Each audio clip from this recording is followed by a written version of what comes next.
everyone, it's Jeannie from A1 Vacuum and Sewing, and I'm getting ready to finish my homework.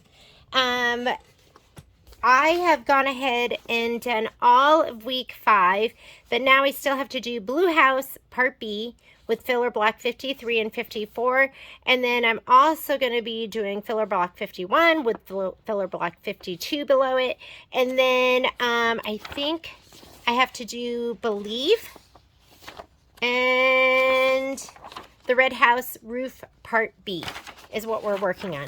So I think there's been some confusion regarding filler block 53 and 54.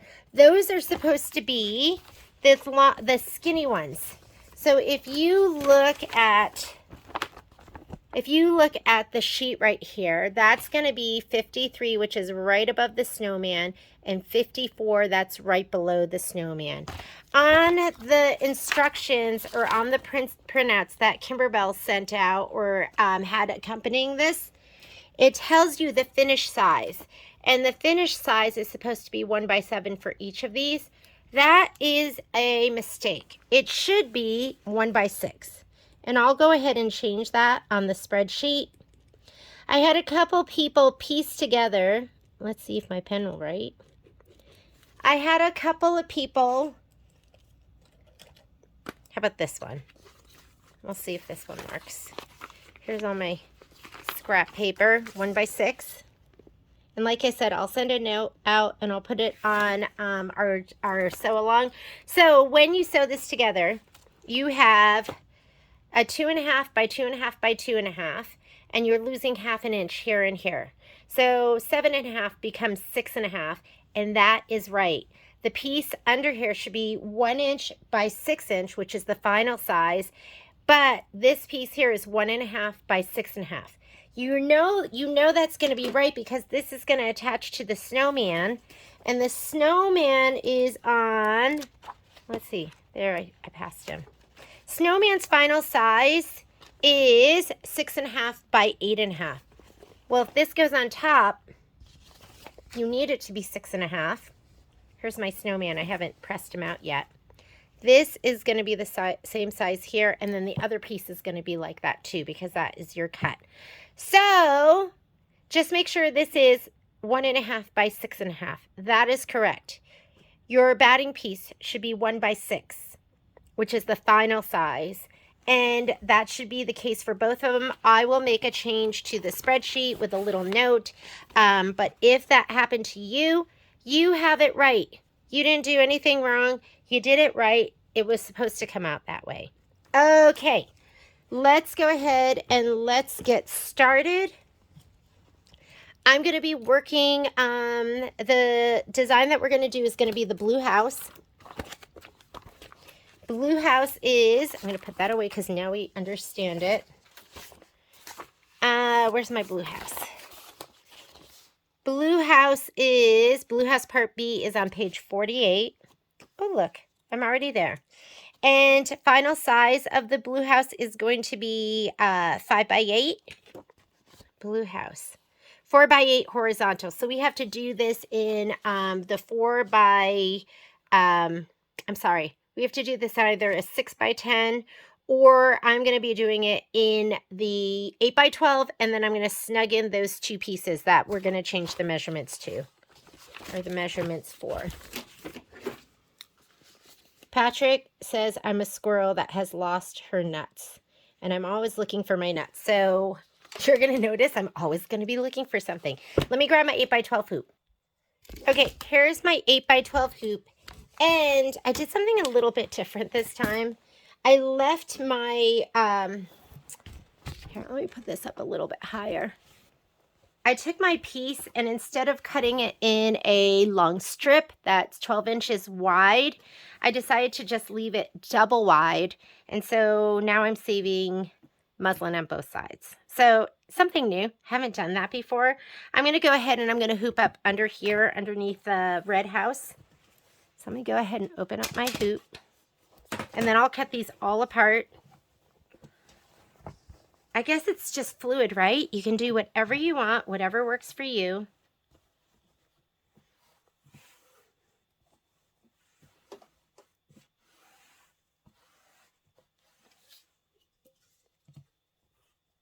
that door is going to get in the way. So I'm going to just hoop right here so I don't have any issues.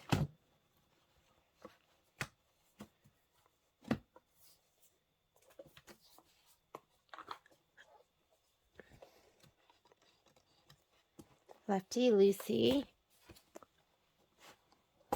There we go. And I'm in like Flynn, and I'm going to pull up my bubbles. And I'll cut all this stuff that's around here off. If you feel like that's annoying you, just cut it. Just cut each piece. Treat it like regular muslin, or I'm sorry, regular stabilizer. So you do not have to do this, what I'm doing right now. I'm going to go ahead and slide this onto my machine. Okay, so I put my hoop on my machine. I'm going to heat up my iron right now because if you look at your instructions, it says to iron fusible backing to the wrong side of the house, roof, and window fabric. So you're going to have, let's see, this is going to be your house right here. So I cut a piece of fusible that's going to fit that. You're going to have your roof, which is going to be this piece. And then your window, which is going to be the one that is lightly polka dotted. And make sure you are adhering this to the wrong side and not the right side. I've done that. And then the other thing it wants you to do is it wants you to fold the door pocket fabric in half widthwise, wrong sides together. So that is your fabric right here. It's going to be the one that is 3 inches by 8 inches. We're just going to fold it over and then give it a press because this fabric really doesn't have a right or a wrong side. And then finally, you should have a piece of glitter for the snow. So white applique glitter that's 2.5 inches by 2.5 inches. So you're going to take that. Remember, I just left mine. I'm just using scraps from my overflowing Kimberbell scrap bin. But you do need to remove the plastic coating off of there too. So make sure you peel that away and then use it. Don't use it with it on there. I'm going to put that back in my overflowing bin of Kimberbell pieces, and let's go ahead and let's get stitching.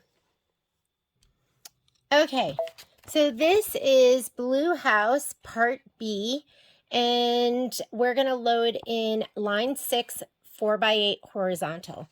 So let's go here, go to our USB. USB is not loaded. Oh, look.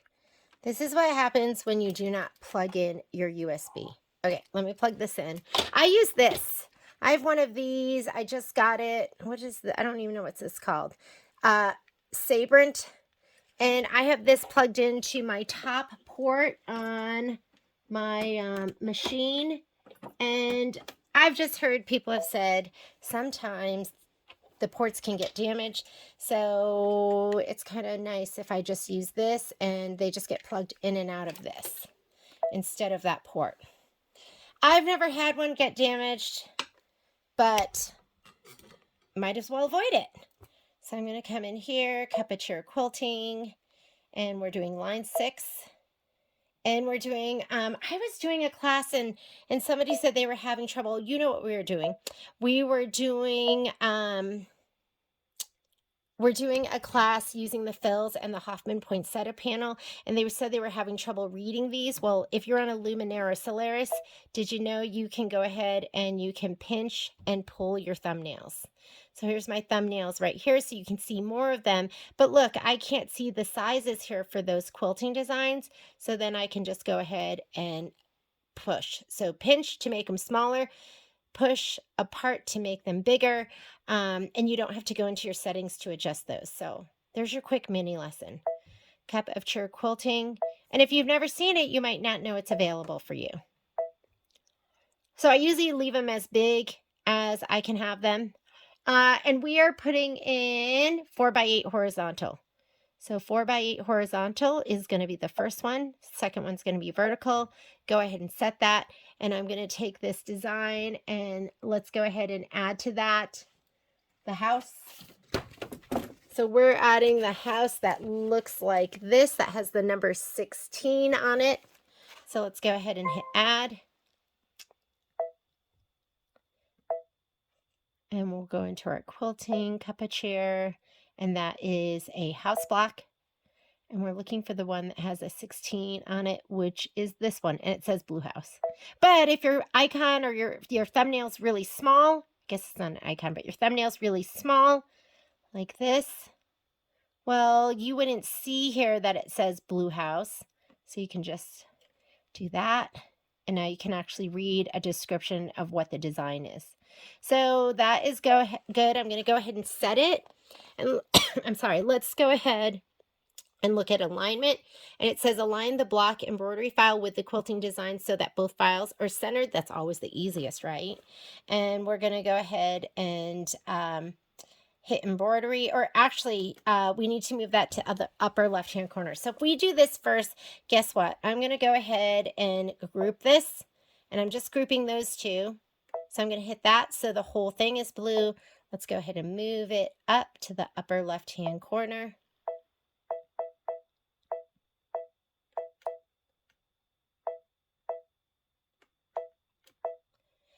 And now I'm going to go ahead and ungroup and say okay, because it moved it all together. I know it's perfectly centered for that design.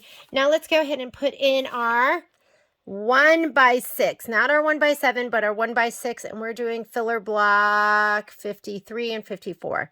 They are both Christmas border 4. So we're going to go add,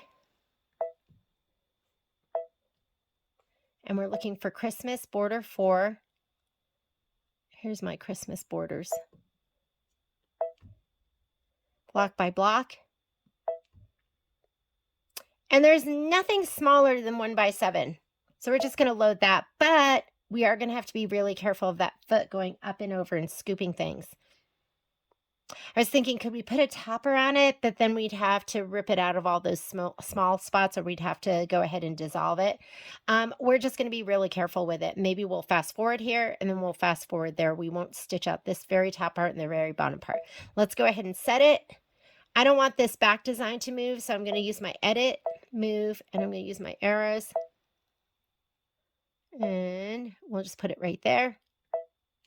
And then we'll go ahead and instead of hitting add, it's going to be the same one. So hit this button right here, which makes a copy, right? That's way easier than, that's like one button. And instead of add, going to your quilting designs, going to, so it's probably like 6 buttons to hit if you want to go do it the other way, or you can just hit that.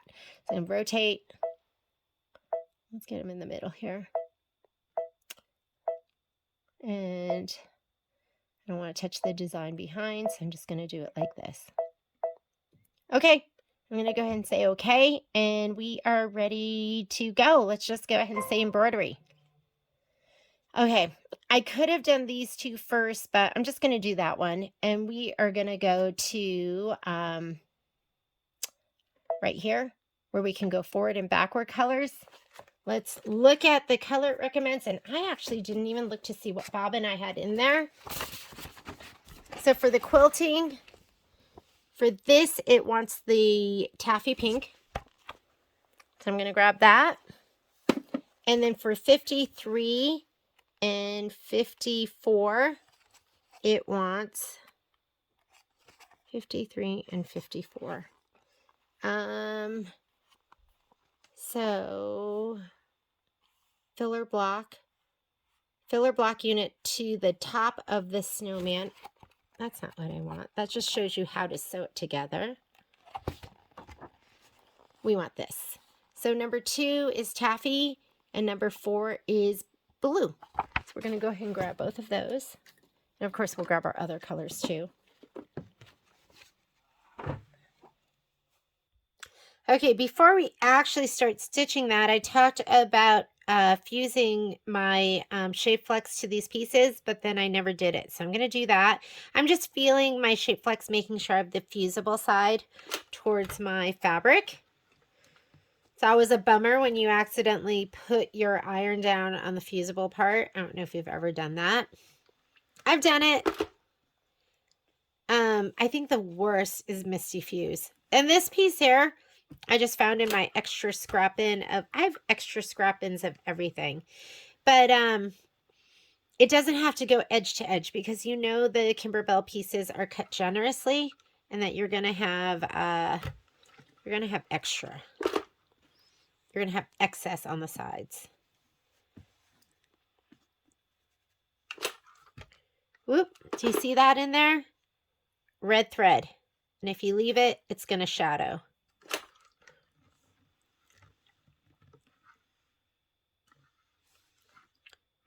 Give it a little press from both sides. And then this piece. This is going to be that pocket piece. Okay, so those are ready. And you're going to need this piece of batting, and that is your background piece. Let's go ahead and get started. Okay, first thing we're going to do is the placement stitch for your batting piece, and this is for the house. So this is the first color that's going to make a difference. I'm going to go ahead and load this in.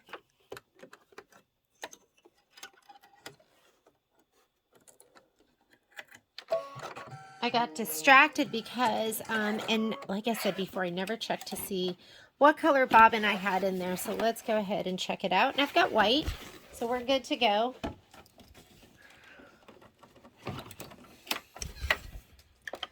Go ahead and hit start, and while it's stitching the placement stitch, I want you to give these a shot of spray or tape if you're a taper.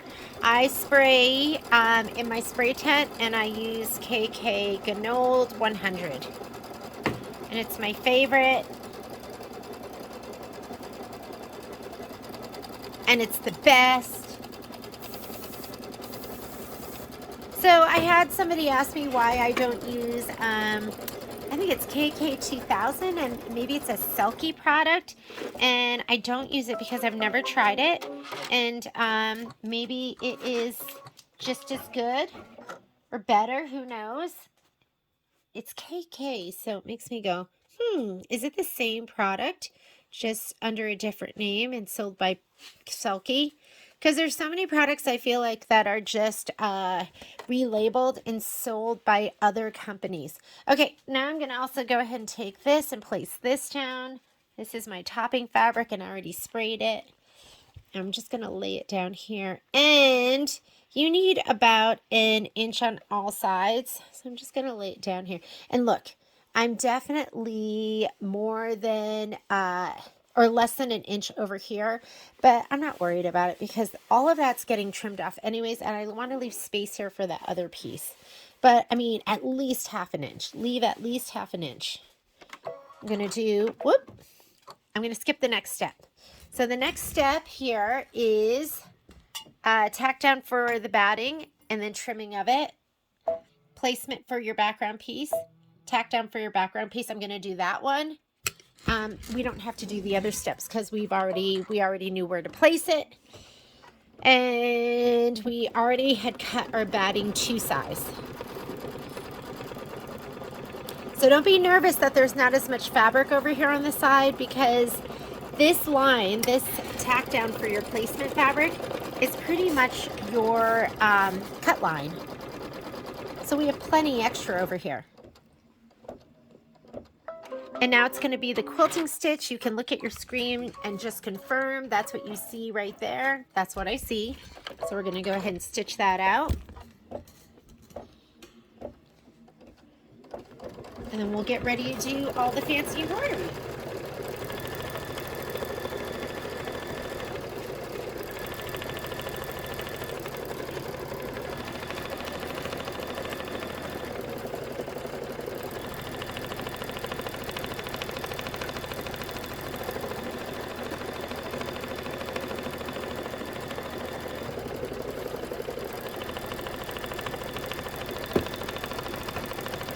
After you do the quilting, the first thing it wants you to do is to stitch the house placement line.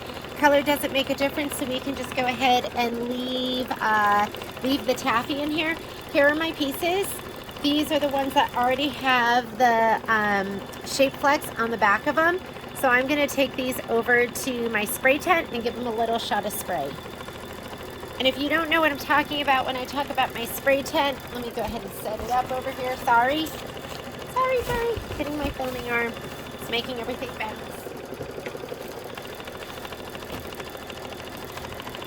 this is my dime spray tent, and it's just a collapsible little tent that, oops, that keeps me from getting spray everywhere. And I usually just tuck a piece of cardboard in here and spray on that. And then once this is really gross, it's kind of gross right now, then I'll just pull it out, toss it, and then I'll get another one, another piece of cardboard. But for now, I can put these all in here. Let's make sure I'm putting it. Let's see. Can you see the dots?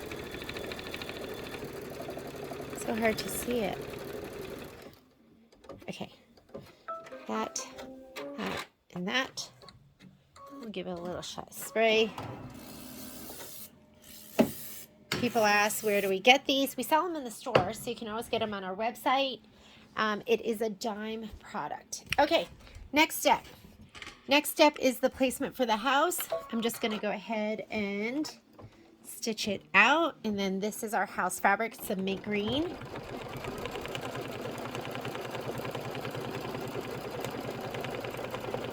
This is the first color that's going to make a difference. So if you want, you could go ahead and change your thread color after you put this down.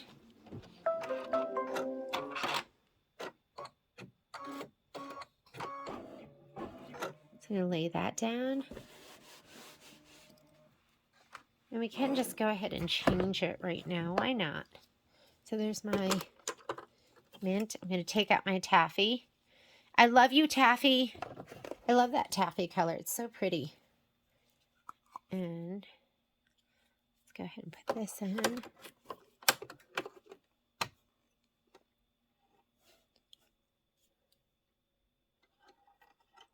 There we go. I could feel that.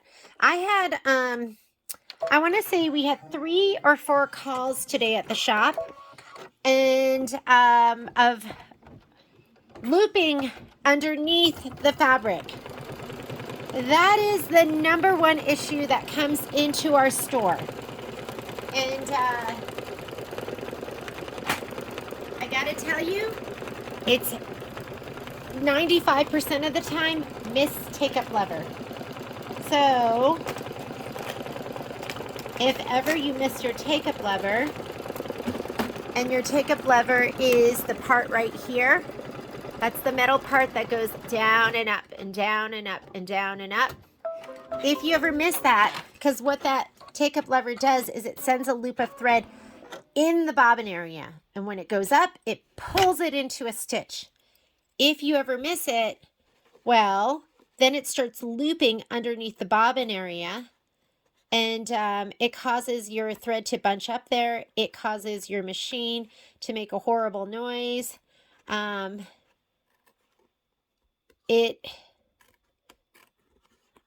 it makes a horrible noise, and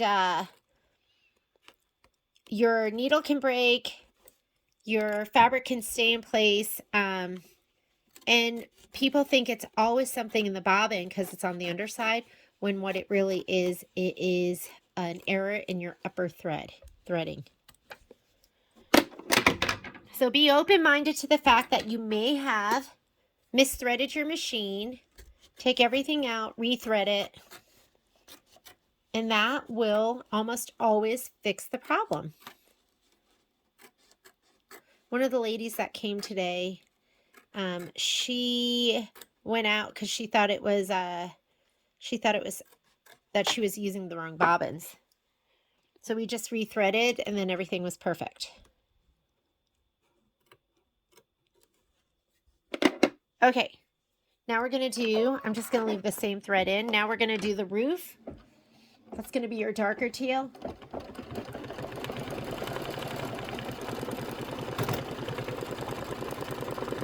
But we had at least 3 people that came in today with that issue.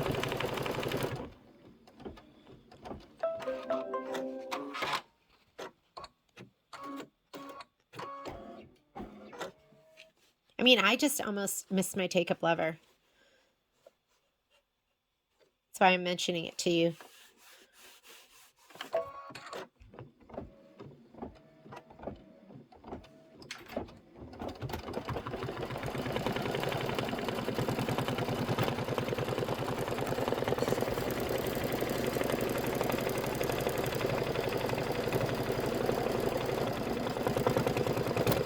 after you do this, we're going to stitch the window placement line. So your roof. Then we're going to do some satin stitching. Then we get to put that door on. Remember the door we did with the red house? We're going to do the same thing again.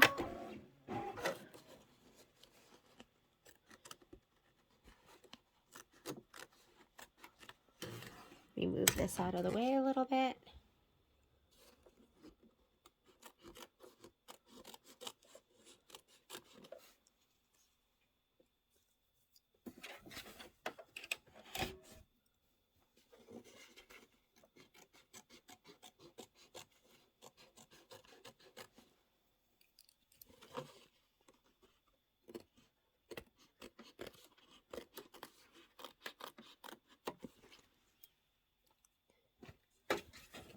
All right, window time.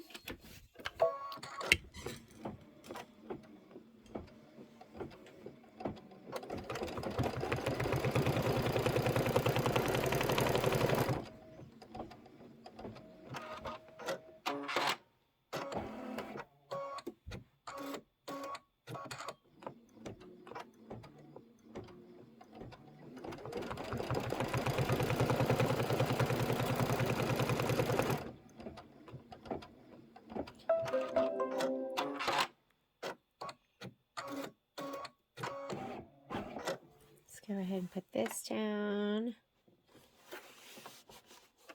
Now we're going to do our tack down, and then we will trim.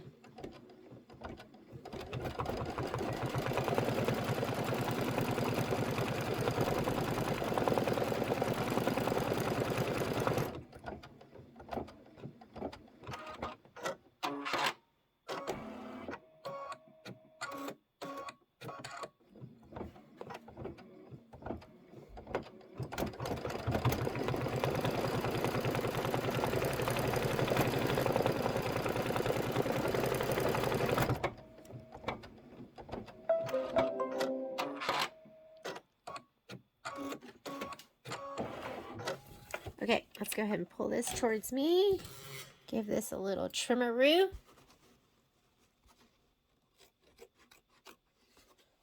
I was writing somebody on about the borders, and she was talking about how she didn't like doing the borders. And I said that they were such a chore. I don't like doing the borders either. They look so good when they're done, but I shouldn't say that, right? Because now I'm if you've never done them before, now you're going to be like, ooh, I don't want to do the borders if everyone complains about the borders. Okay, I'm going to learn to love the borders. Let's embrace the borders. Okay, there you go. You have all this fabric left, but I can't hoard everything. I'm throwing it away. Let me go ahead and put my thread back in. Yes, that was my thread sticking to my dry fingers, my dry and cracked fingers.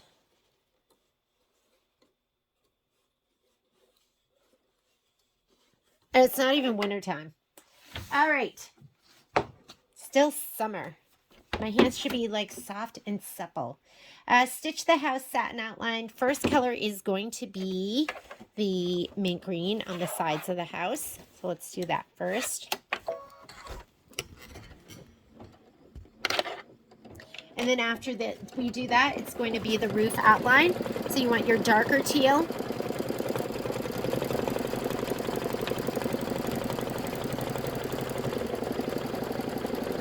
I'm going to go ahead and moisturize while we're doing this, so you won't have to look at my scary hands.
right, let's go ahead and change out our thread.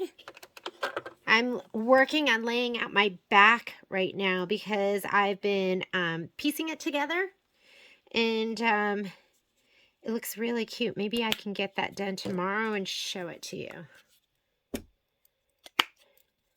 And it really doesn't take that long. It takes me longer because I try and do it while I'm doing this, while I'm filming. So this is going to be step number 8 in our instructions. It says stitch the roof satin outline and the upper window pane detail and satin outline. And then after we do this, we're going to put the mint julep back in, and we're going to use that for steps 9, 10, and 11.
right, that was step number 8. Let's go ahead and change our thread out.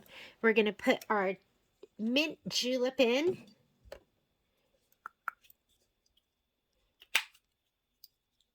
How about when we were doing 2 scoops? I mean, did that make you so hungry? This one just makes me think about Christmas. But we are going to be doing sweet as pie next. And that's another one to make you want to just eat pie all day.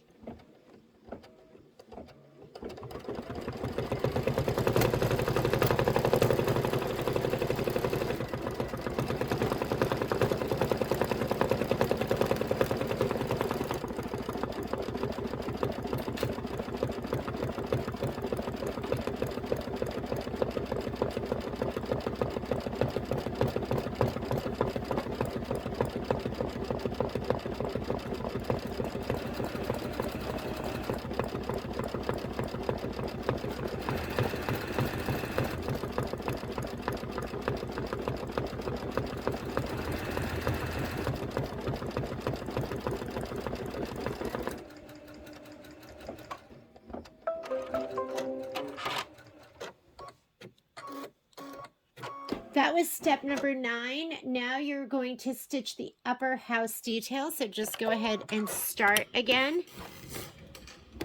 And that's that cute little scroll work. And then you're going to stitch the lower window pane detail in satin outline.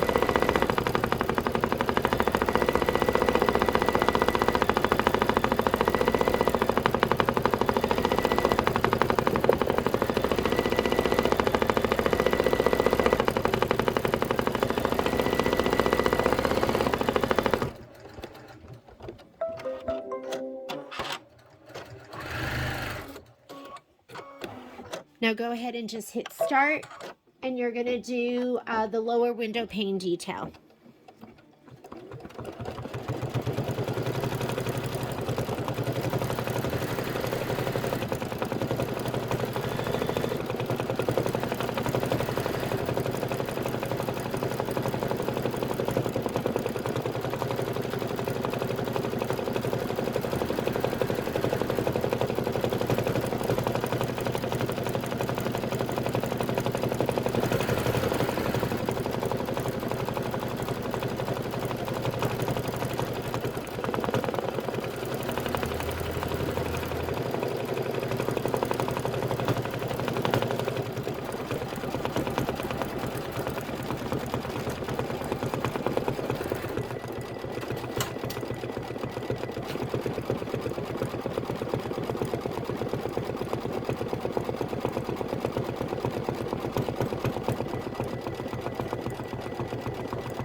So that was step number 11. We are now on step number 12. Let's go ahead and put in Tidewater again, which is the darker teal. And we're going to stitch the lower windowsill, the lower house detail, and then we're going to switch to white.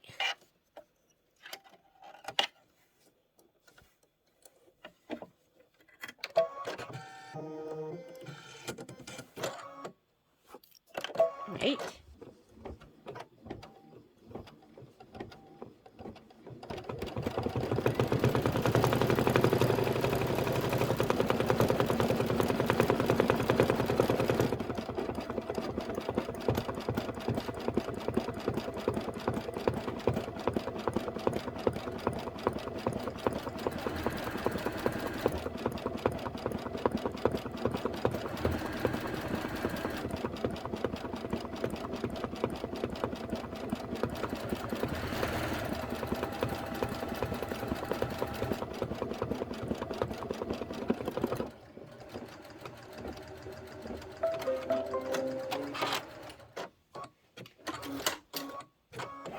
So that was step number 12. Go ahead and just hit start again. This is step number 13, and it's going to do all the pretty house detail.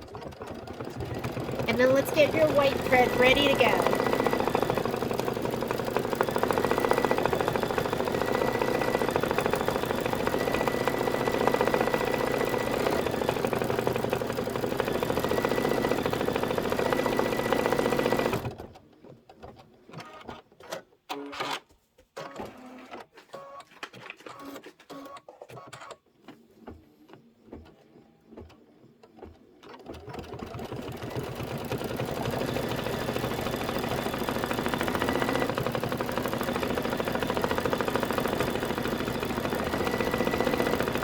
So we're going to be doing the glitter, and then we do also have to press the glitter down. So get your pressing sheet, and you might want to just heat up your iron if it takes it a while.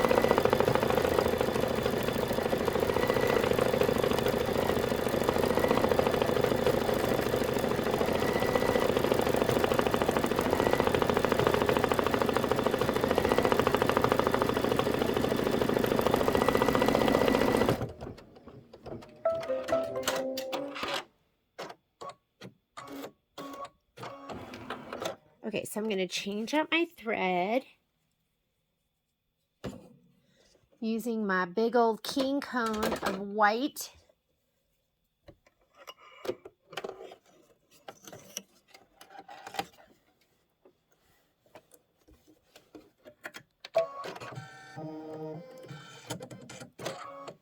And this is the placement for your snow.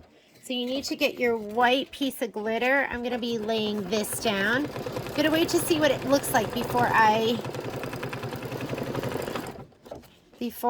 spray it. But I think that's the perfect piece to put.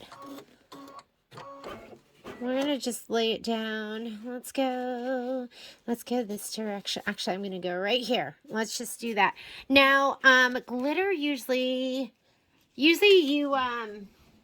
you trim it as desired, which means I like to have at least 1/8 of an inch all the way around. Let's look at the instructions and see if they're going to satin stitch it. Oh, this one says trim the glitter close to the stitch line. So you don't have to worry about having as much of an edge. But I'm going to peek under here and make sure I make it. There we go. Go ahead and tack it down. Better to have extra than not enough. Although I like to take my chances with this stuff. I'm going to get my snips. I seem to have lost my titanium ones.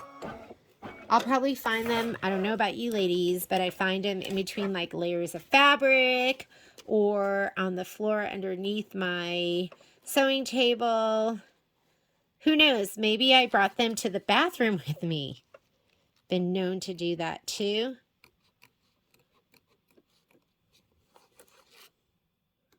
It would be a full-time job just to follow me and watch me put stuff down and keep track of everything.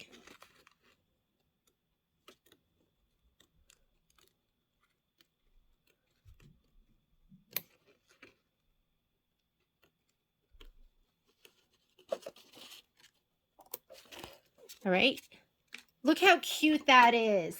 We're going to take that over to our pressing mat, and we're going to give it a little press. I feel like when you have, let's come on over here, large pieces, it's especially important that you press these pieces. The little ones, you can press the little ones down too. This is my goddess pressing sheet that's been attacked by my, I've attacked it with my rotary cutter. So let's go ahead and adhere that down. I think it says like 15 seconds or something like that. I find probably 7 to 10 is plenty. and it looks amazing. Let's go ahead and slide this back on the machine. Here we go. Beautiful embroidery. Okay. It's like an effort just getting that hoop on the machine sometimes. All right. Now you just want to go ahead and that was step number 15. Now we're going to stitch this snow decorative outline. So just go ahead and hit start as long as you have your white thread in there. And then you're going to stitch the advent number.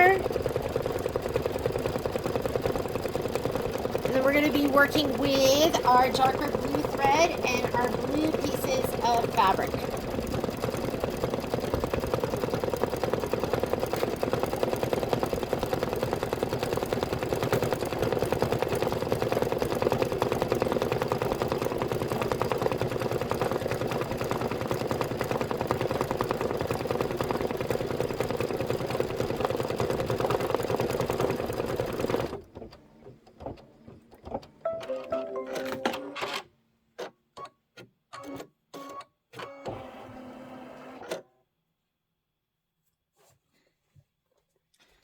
Next step says to stitch the advent number. Just go ahead and hit start. It's going to be 2 minutes of stitching.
That was super quick, 2 minutes.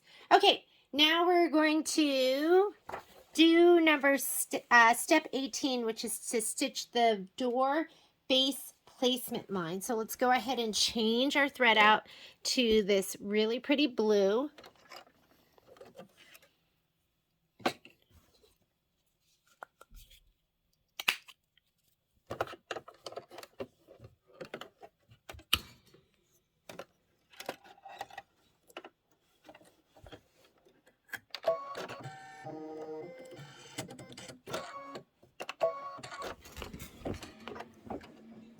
And you are going to grab,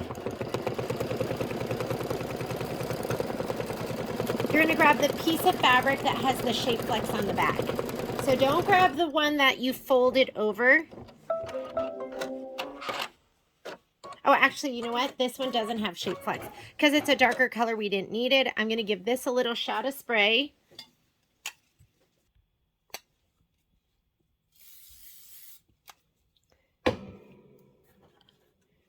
So we're going to go ahead and put this piece of fabric down. There's your placement line. Now's your tack down line. Get your snips ready so we can trim this.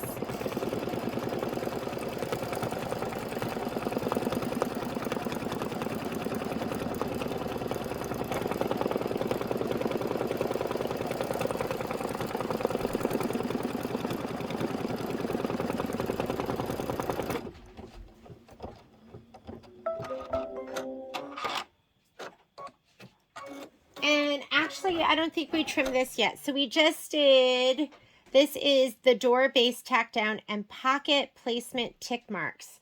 So it's going to have sewn 2 little marks right here. I know it's hard to see because it's in the same color, but now we're going to grab this piece that has the fold in it. Remember the one that we pressed in the very beginning? You're going to place the door pocket with the folded edge of the pocket placement line, tape across the fold of the door pocket. So we're going to go ahead and put a piece of tape across the whole thing. And this fold is going to get put onto those little marks. And if you need to slide your hoop out so you can look at it from the top down, I'm just going to go ahead and fold this back a little bit, fold this back a little bit, make sure I'm right on it. I'm going to grab some of my favorite tape, and I'm just going to tape across the top. I just grabbed this piece of dirty tape off my table. All right. There we go. Because I didn't know where my new tape was. Where are you, tape? I'll go find it in just a minute. Okie dokie. Now it wants you to stitch the door pocket tack down line and trim the door base. So now we're going to go ahead and stitch all the way around this. And then we're going to trim around the whole thing.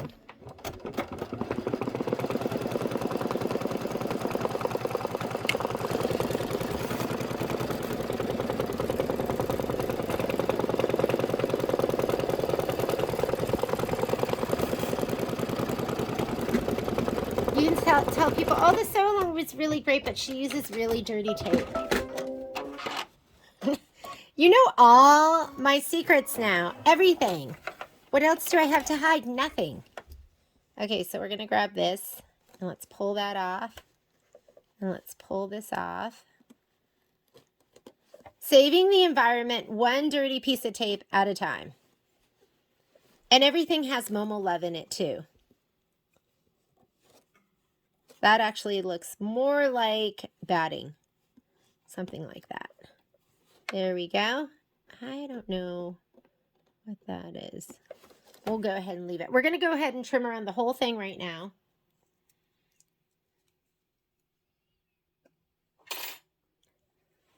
Let's see. I'm going to move this out of the way.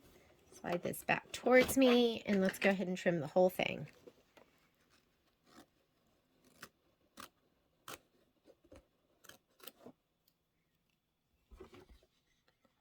I started out with 3 more pairs of scissors than I have right now, and I just don't know where they are. It's I've been working on so many different projects that the sewing room is out of control. So I'm hoping tomorrow I can get up and kind of rein it in. Because you know, a cluttered room is, for me, if my room's cluttered, my mind is cluttered, which means my mind is always cluttered because my room is cluttered. So at this point, when we moved into the house 4 years ago, I had cupboard space that was empty. And after 4 years of bringing this home from the store and that home from the store, well, I am chocked full. So I don't know if you can relate. I'm trying to figure out how I can create some more space. All right, so that is trimmed up. We just did this step where we put it down with the fold. We stitched around the whole thing, took the tape off, and then we trimmed around the whole thing. We are in step number 21, which is to stitch the door base decorative outline. So go ahead and slide this on.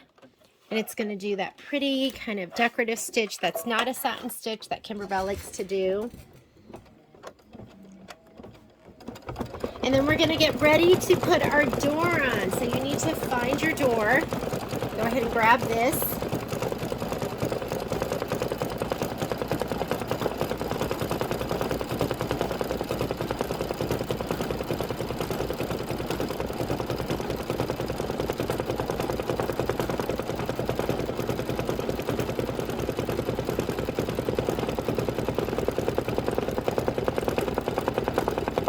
I'll clean that up a little bit more when I'm done.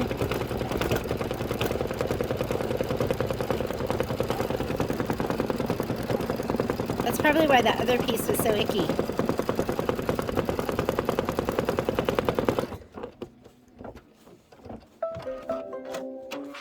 So I'm really realizing that that needed to be really, really close. So I'll just come in with these snips later on, and I'm going to trim up those extra threads that are maybe peeking through, and that should be good enough. So I won't spend a lot of time on it right now, but clean that up a little bit.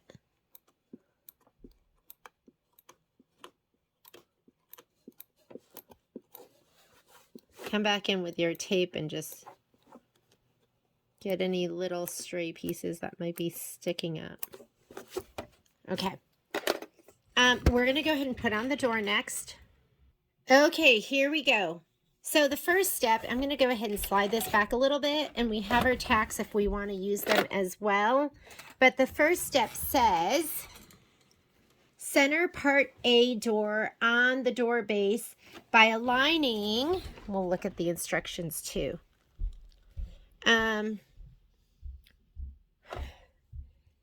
Door base by aligning the vertical line on the hinge side of the door with the vertical line on the door base, and tape the right side of the door from top to bottom. So we're going to line up right here and just make sure this stitch, the center stitch here, is lined up with the center stitch here, the white stitch that you're seeing right there. Then it says, well, why don't we do that first? Let's go ahead and do that. And then we're going to tape the right side. We can kind of lift up here. And can you see that white stitch is right on top of the blue stitch? That's perfect. And then we want to check and make sure the white stitch here is on top of the blue stitch. Whoops, you can't see. And that white stitch, let's fold this back. That white stitch is right on top of the blue stitch, and we'll fold that up. And we're going to tape it on the right side. Guess what? I'm going to get us a fancy piece of clean tape. Hang on just a second. It's as though we're like savages around here, huh? All right. Here's my tape. Make sure this doesn't move. I'm going to go ahead and tape it down. Next, it wants you to place 2 straight pins at the intersection of the hinge marks right here. Intersection of the hinge marks and the vertical stitch line on the door. Push the pins straight down through all layers to the back. Turn the hoop to the back. Check that the pins go exactly through the stitch line on the back of the stabilizer. All right. I will use pins this time because it was hard to get the tacks through. I love this magnetic pin cushion. This is made by Clover. And I love that, you know what I'm going to use? I'm going to use one of these because they're stronger. But I love that you can put your finger in here and kind of scoop those pins out. We are going to go ahead and stab it through here. So right where the white stitch is and it intersects with the satin stitch, and we're going to poke it through and make sure it's lined up. Support that fabric.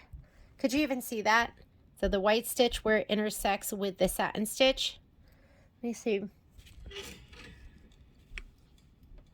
Maybe that'll help. And I'm going to just take it and poke it through all the layers. Oh, it's thick. There we go.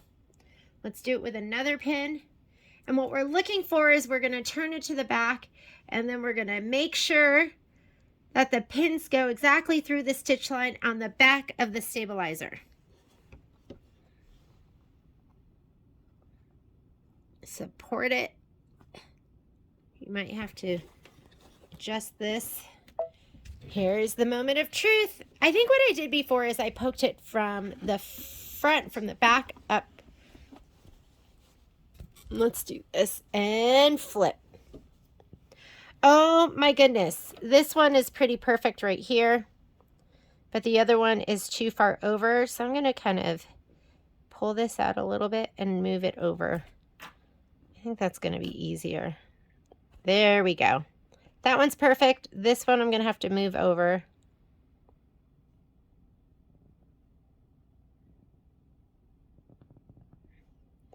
I'm gonna move my pin over, and then I'll move my fabric over. There we go. So now it's right through the stitch line, and we can just kind of move this over a little bit to adjust it. Right there and right there.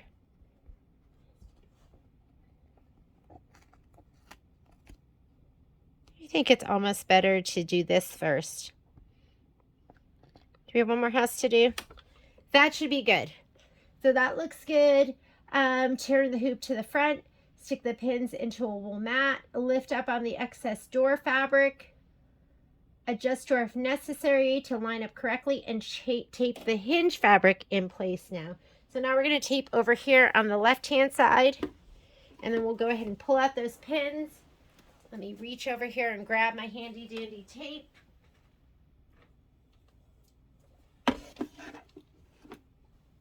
Here's my tape.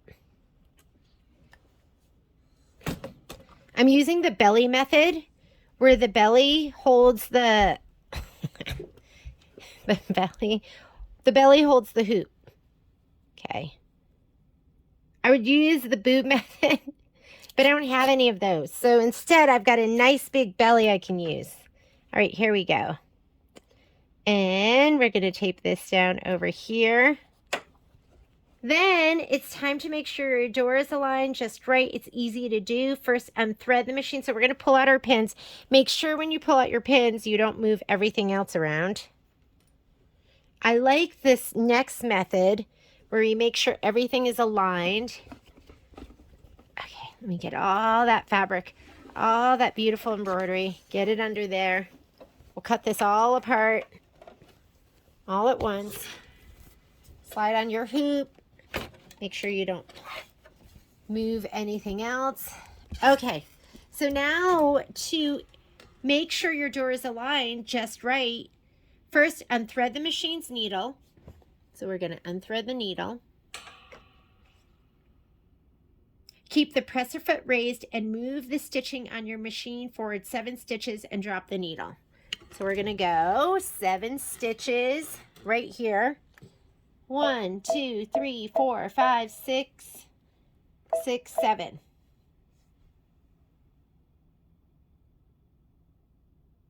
Drop the needle and check it. Here we go. Drop the needle. Perfect. Put your needle up. Now it says move the stitching on the machine forward to the middle of the door. I'm going to go +10. So now you can look right here. There's your crossbar where the stitch is. Let's move it to right there. Oop. That's my needle all the way up. That looks perfect. Let's go and roll it. Oh my goodness. It's perfect.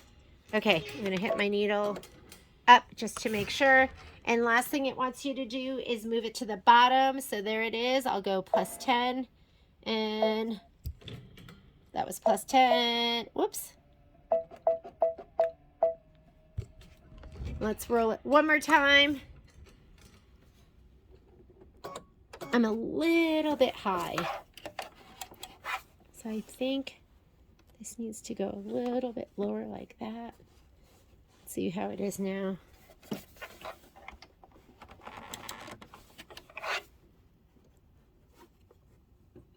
Unless it's supposed to go right there, a little bit to the left and a little high. And I think we should be good. All right. Now it says return to the beginning of step number 22. This will go back to the beginning.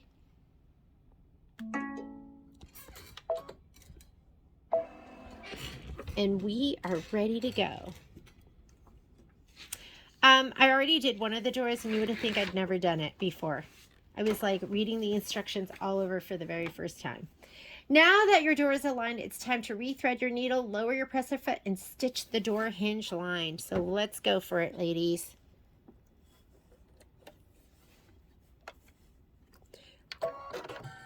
Ooh, I'm surprised it threaded. Sometimes, you know, when it's too thick, it doesn't thread, but it did that time. I am stuck in my threader. And let's go for it. First thing it's going to do is kind of stitch down that row of stitching. There we go. Let's get that out of the way.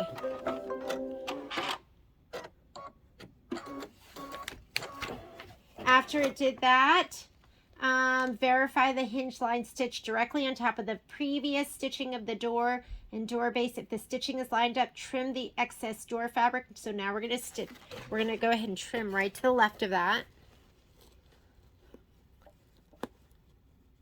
I'm going to put this back on my table because I'll reuse that when no one's looking.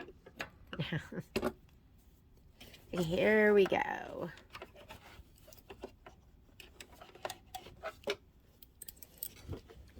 And go ahead and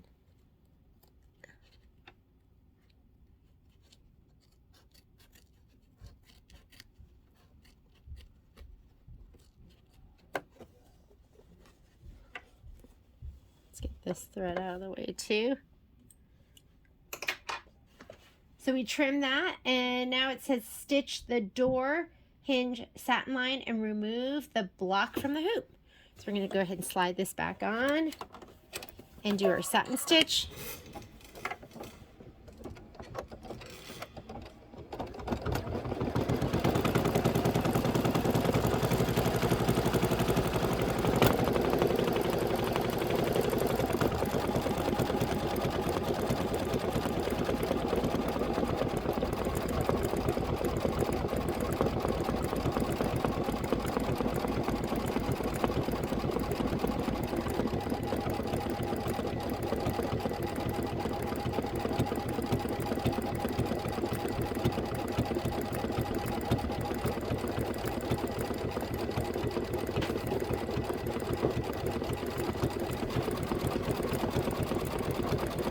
Next up, ladies and gents, we're going to do filler blocks 53 and 54, so grab those.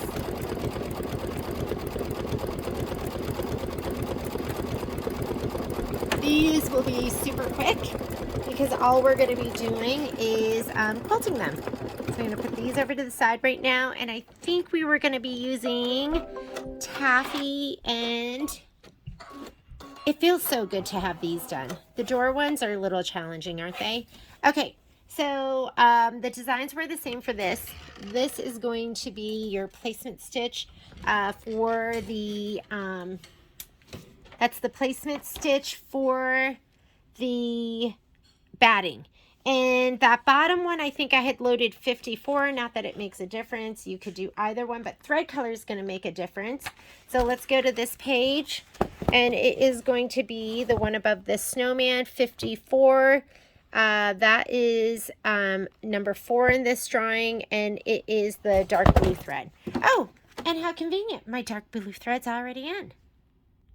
So for 54, I want you to grab the fabric that has this stripe in the middle. And go ahead and do your placement line first. I want you to spray both of these on the back side. You might as well spray these two. And be careful, look how close I was to that. I really wasn't paying attention.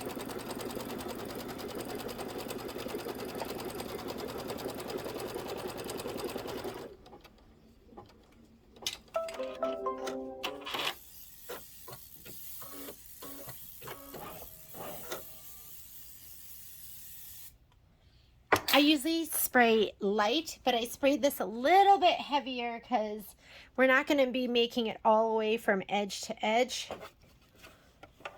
I'm going to move this down a little bit. Center your piece right in the middle. You're not going to make it, like I said, you're going to be a ½ inch away from the edges. And then go ahead and put your piece down, and you should have the cups. I think the cups are going to be on the left, which makes mine a little bit upside down, but that's okay. Oh, wait, sorry. So I didn't really have a placement line there, did I? So you need to fold this back. I'm going to use that piece of tape that I had before, and go ahead and do attach the frame. All right, ladies, let's read the directions. So we're going to go ahead and slide that on. We're going to skip the next step, which is the tack down for the batting. We're going to do the placement for the background fabric.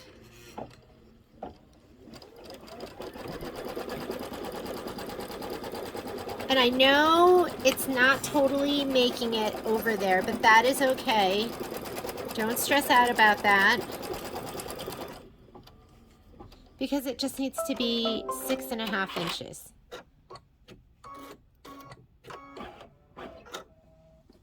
So we're going to go ahead and lay this down here. That is 7. So take a 1/4 inch off of that and a 1/4 inch off of this. Go ahead and press it down. And let's be careful with our stitching, because we don't want it to scoop anything. Whoop! Sorry about that again. We want to skip the next step, right? Because that is the tack down for our background fabric. We've already placed it, and that's just going to go around it. That's what we want, are the quilting stitches. All right, ladies, I'll have it down for the next one. It'll be perfect. It should be okay.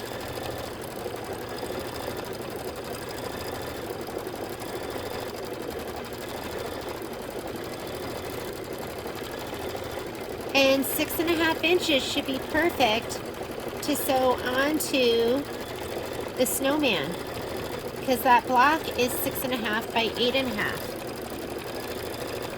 So I know it feels wrong, but this should be right.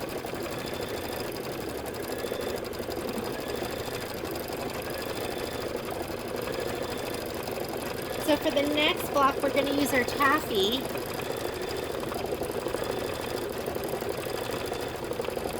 My batting and fabric is already sprayed.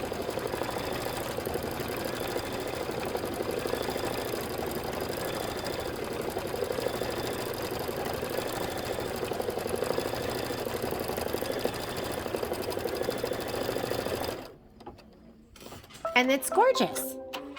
And we are going to cut to this block. We're going to cut that 1.5 by 6.5. All right, change out your thread, put your taffy in, and then we are going to be using our 5 by 7.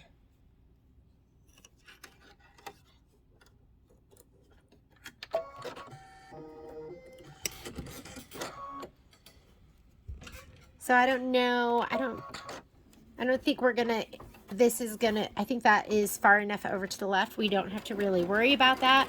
Here's the placement for our batting, and remember, our batting piece is not going to completely fill this. So just center it.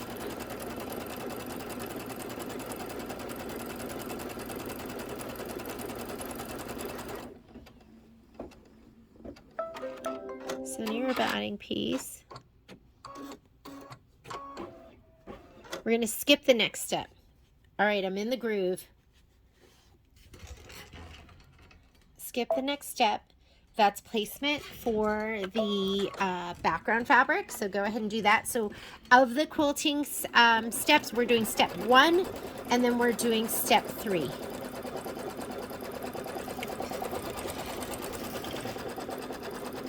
And now you're going to put your background piece kind of centered to your batting.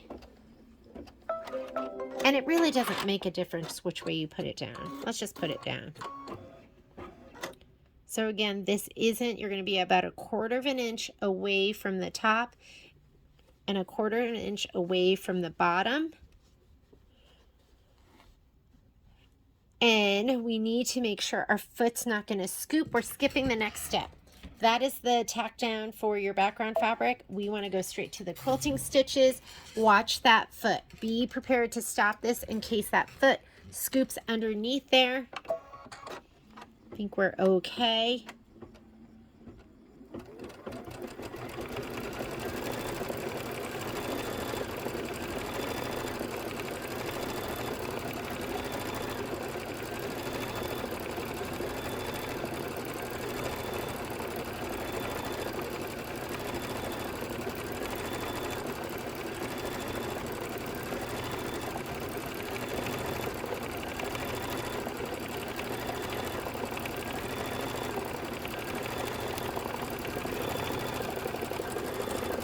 again, I think we're okay, but if you misplaced it and that foot looks like it's going to scoop underneath that fabric, fold it back and stitch it down and make a big old mess, just have your finger ready here on your start stop button.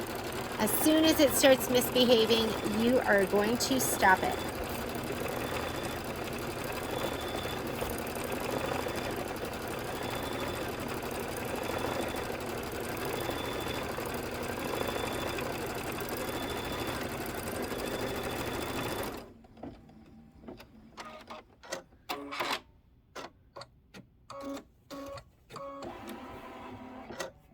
And we are done with those 3. Let's go on to the next bit of homework. Let's get together our... Oh, actually, I think I am still working in my 8x12 hoop, and we're going to do filler block 51 and filler block 52 right below it. Let's go ahead and load those in, and then we'll be ready to move on to our 5x7 hoop. So I'm going to go ahead and unhoop this. I'm going to come over here. Let's raise that up.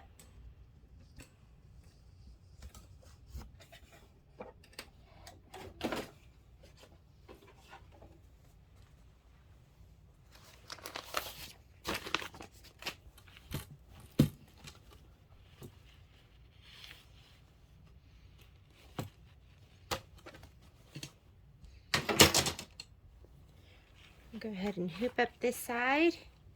And the blocks that we're going to do right now, filler block, where is my quilting outline? Here it is. We're going to do filler blocks 51, which is this big green mistletoe one, and 52, which is that print, the graffiti print. So here's 50, is this 51? This is 52. And this here is 51 without the batting. So let me find the batting and we'll rehoop and we'll be ready to put those down. So I'm going to go ahead and just rehoop right over here. Let me get my book out of the way so I have a little more room. And I probably have some random piece of batting somewhere. I'm going to go ahead and I'm going to put my hoop sideways. And this is getting a little heavy. So now that I have these bottom ones on here, I can go ahead and cut off the top too. So let me go ahead and I like cutting from the back side because I can see my stitch lines.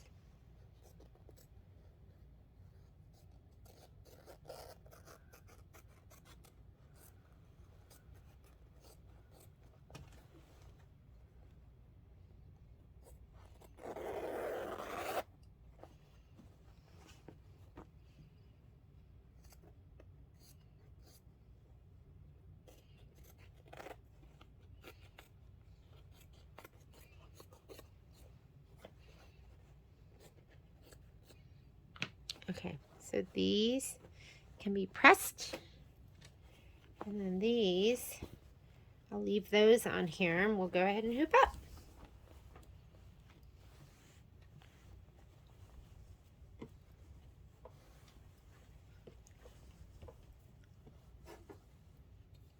I need this spot like right next to my machine where I do all this stuff. If it was just a little bit bigger, it'd be nice. Like, if it was like 2 feet bigger, that's what I'd really, really like. But I would settle for a foot. Okay, this is thick through here because I'm hooping into that mug, but it's okay. And let's pull out any of the bubbles. So it's nice and flat. Make sure nothing is tucked under. I'm going to go ahead and slide that onto my machine.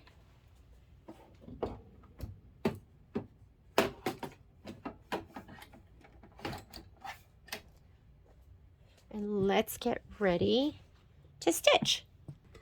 Okay, for the quilting for this one, we need the green, and for the quilting for this one, we need the darker blue. Let me go. My mangy mutt's coming down the stairs.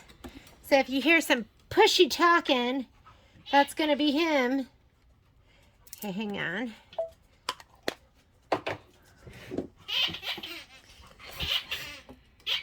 He's trying to engage me in some warfare. All right. Which means battling with his big blue ball. I'm going to go home. Embroidery. I know a lot of you stitch with your pets. You sent me pictures and I love them. Oh my goodness. I'm such a sucker for your animals. All right. The design we want for number block 51 is going to be lines 6 by 8. So let's go in here and we want line 6. And we're going to put in our 6 by 8 design. There's 6 by 6, 6 by 8. Oh, and I didn't even look.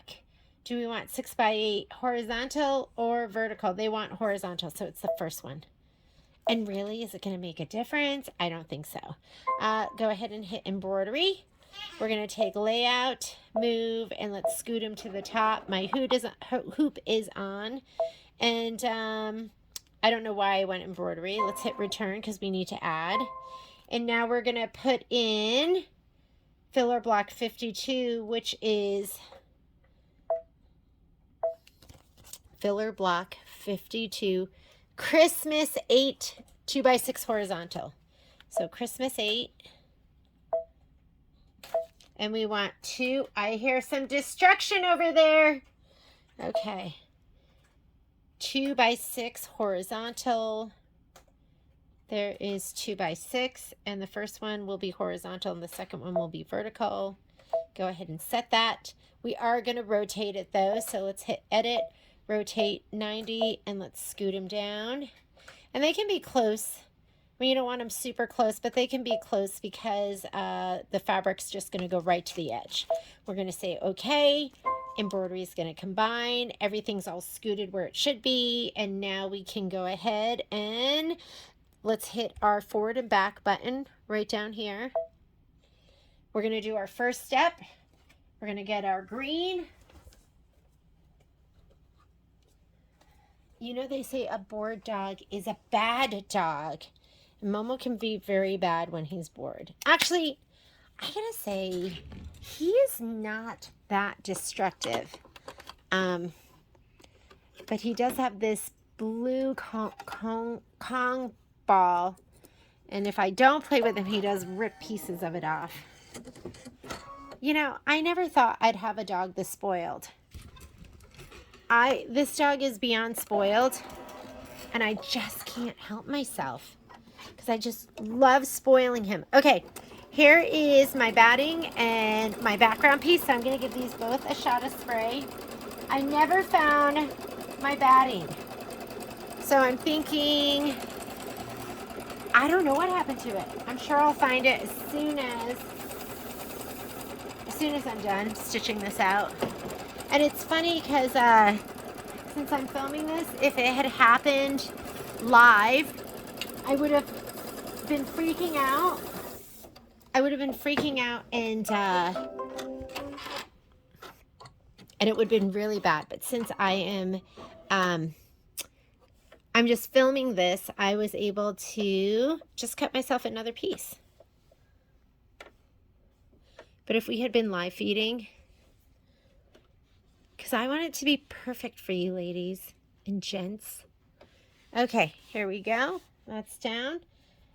With filler blocks, you do step 1. Did I spray this one? And then you do step 3. So I'm going to skip step 2, which is, that was the tack down for the batting. This is the placement. Go ahead and stitch this, and then we're going to put our filler block piece right on top of it.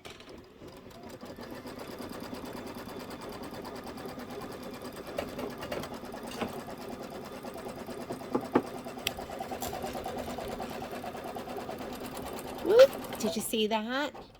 You never know what it's going to catch. Caught just a little bit of that batting.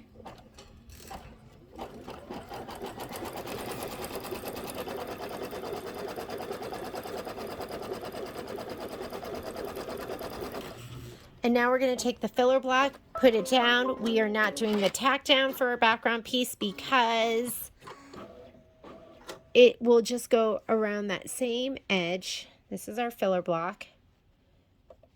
We are going to do the quilting.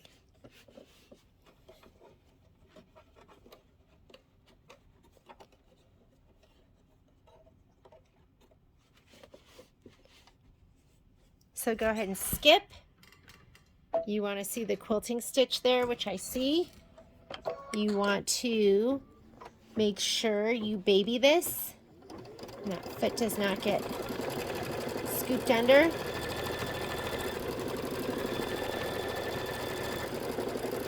I like to kind of hold out the corners.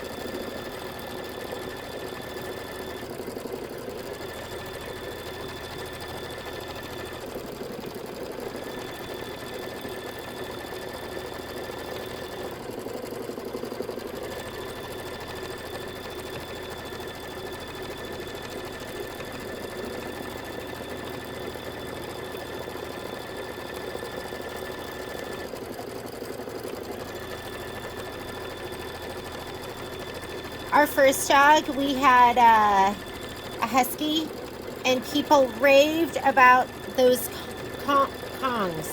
I don't know why I'm having trouble saying it tonight. So we bought him a Kong and just gave it to him. We didn't realize you were supposed to put peanut butter in it or treats in it. So we just gave him an empty Kong. And we're like, this is like such a stupid toy. He's so not interested in it. Maybe the owner was so stupid. But that was back in, I guess we got Haiku in 2000. Is that right? Yeah, you know how you get married and you get a dog, or instead of the kid, you try out a pet. So when we got Momo, I mean, now we had it going on, and plus Violet raised Momo. She was like his mini mom because he's a pandemic puppy, and my kids did online school. So she was home all the time, and you know, to be honest, she was more interested in raising a puppy than Kai was. And so we would get his Kong and we would fill it. So I want you to watch it right here down on the bottom, because we're close to that edge and you don't want it to scoop. And over here on the side too. So, oh, almost out of thread. Let me go ahead and cut that. Might as well just change our thread out now. So we would take Momo's Kong and we would put kibble on the bottom and a little bit of water on that just to soften it a little bit. And then we'd put a yogurt treat, because of course I bought a like little mold, like one of those silicone molds. And then we would put a we'd put a frozen yogurt treat in there. I'm going to go back 10 stitches. And then we would cut up apple and put apple in there. Or just, am I threaded? I am threaded. Anything yummy. And I think about poor Haiku. Whoop, no, that is not threaded. I think about poor Haiku, that our husky, who only got an empty Kong. That poor puppy.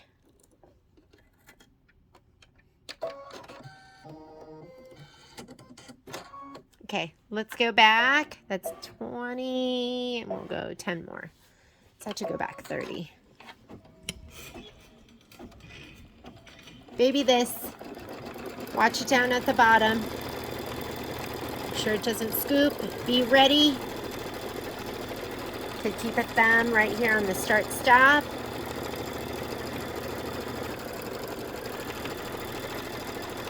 We are living on the edge. Maybe we're not living on the edge, but we are stitching on the edge. There we go. Okay, we're ready for the next one.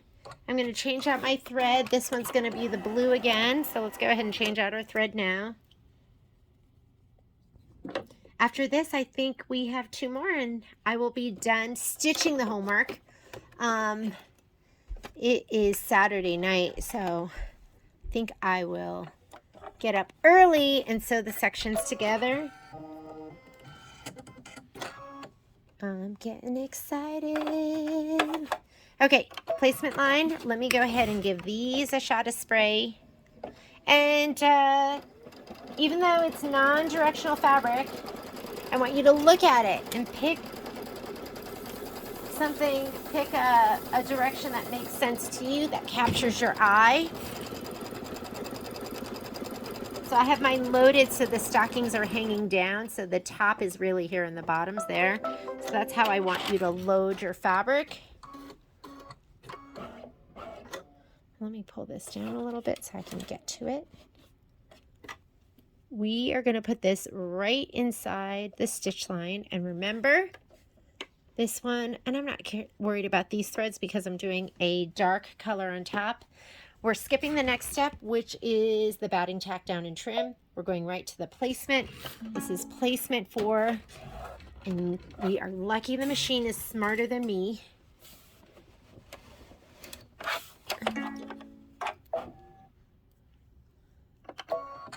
How excited is everyone for upgrade 3?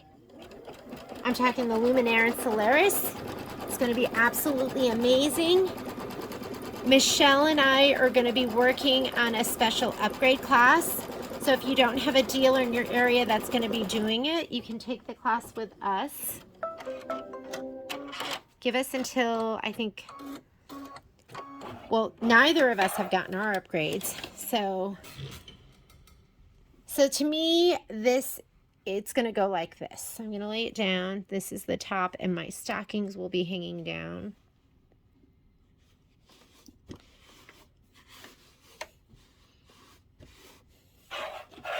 Go ahead and slide that on.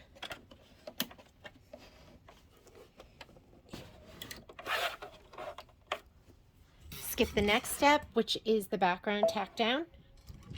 And we are going to do this one. And this is going to be the stockings. And I am looking at this right now going, you know what? Let's do it in taffy. I think that'll be so much cuter. I'm going to get my taffy. I think since all there is the background stitching on the fabric, taffy's going to stand out a little more, but might be cuter. Might be really busy, but might be really cute. Here we go. Watch out for that guy. Black screw.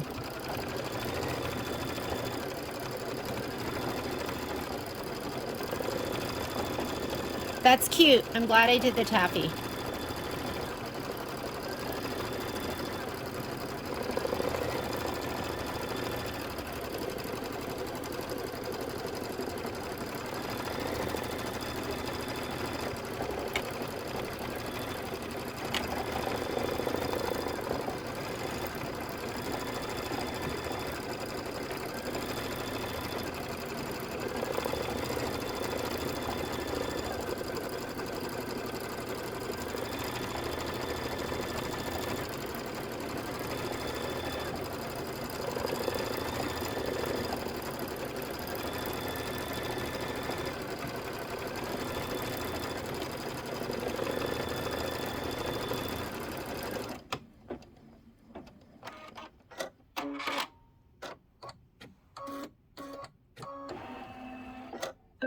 And we are done with that filler block. Let's go ahead and get ready to do, next is, we are going to do,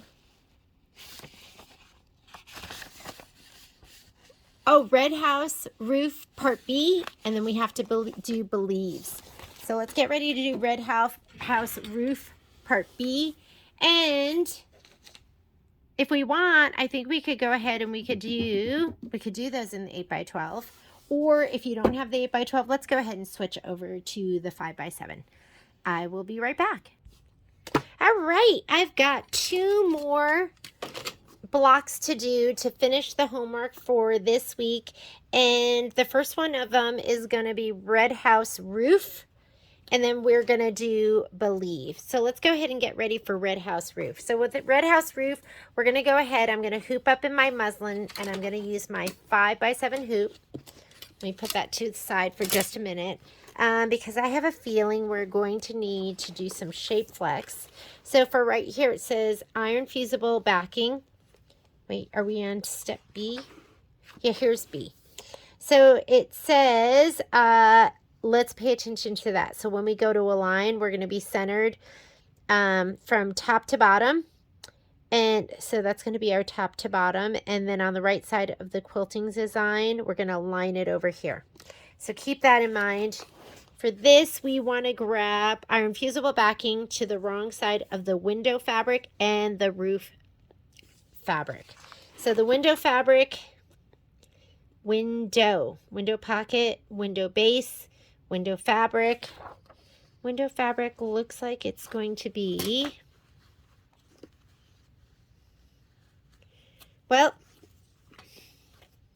I'm not positive, but I think the window fabric, it's going to be this little one right here. Here's my window fabric right here. And then it says window fabric and the roof. And it looks like the roof is going to be this big piece of taffy colored fabric. And I don't even see where this goes. Yeah, I'm not even seeing it right now. So maybe I put this here by accident. We are going to go ahead and, oh, actually, that is the piece that we're going to go ahead, stitch the roof placement. I don't see it. So I'm going to put that one to the side. We're just going to grab these two right here. And let's go ahead and put some shape flex on the back of that. So here are my two pieces. They're not perfect, but again, remember we have all that excess fabric that is going to get trimmed off anyways. So as long as it's not more than like 1/2 inch or something like that, you should be good to go. I'm just heating up my iron. The other thing that you need is you need to have this little window piece that we stitched out in part A. So have that ready as well. And we're ready. Just touching it to make sure you do not feel the bumpy side. I think it's nice to give it a little iron from both sides. Sometimes it curls a little bit. And the other thing you're going to need is you're going to need a little bit of snow. So make sure you have a little piece of glitter to put on there. Here's mine. I've got this fantastic glitter right here. And let's go to the machine. So I just hooped up my muslin in my 5x7. I'm just going to make sure it's nice and flat. You don't want to stretch your fabric at all. I'm going to slide this onto my machine. And let's go ahead and load our design.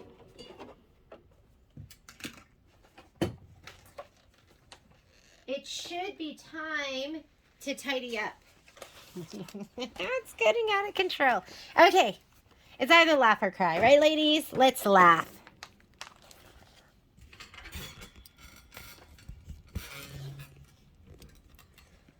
So for Red Roof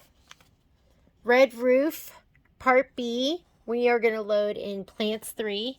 So I'm going to go home to clear my screen. I'm going to choose a different hoop size too. I'm going to go up to my settings button, which is the notebook paper. I'm not in the 8x12 anymore now. I'm in my 5x7. And let's go here and we're going to pull up Plants 3. Plants 3 right here. And we're doing block by block. For me, it's PES. And the size we want is going to be 4x6, and it doesn't differentiate between horizontal and vertical, so there's only one. And let's add to that. So we're going to hit add. And we are going to add Red House Roof Part B. Let's see if I can just look at it and know what it is. That's never a good idea, right? We need to confirm. red house. That looks like a roof to me. It's got to be that because this one's tan. And let's go ahead and load in red house roof set. I recognize that window. We are going to hit embroidery to combine. And there's not a lot of move places we can go, but I'm going to scoot it all the way up to the top and say, okay. Oh, before we do that, let's go back. Because what did I forget to do? So if you want to get back to this screen, you can hit embroidery. That's going to go to the screen from which you stitch out from. Return will take you back to the previous screen. Alignment. They had alignment with in the highlighted. So we're going to go ahead and make sure that that satin stitch lines up with that the rightmost red line. Not this line here, which is black. Let's go ahead and zoom into 200%. Sure. This is the outline of the hoop, the black one all the way on the outside. We want to line up with this first red one. There's the innermost red, and then there's the outer red. So we are going to go edit, move, and we're just going to scoot it straight right. Do you see that? Let me go ahead and zoom in a little bit. There we go. Perfect.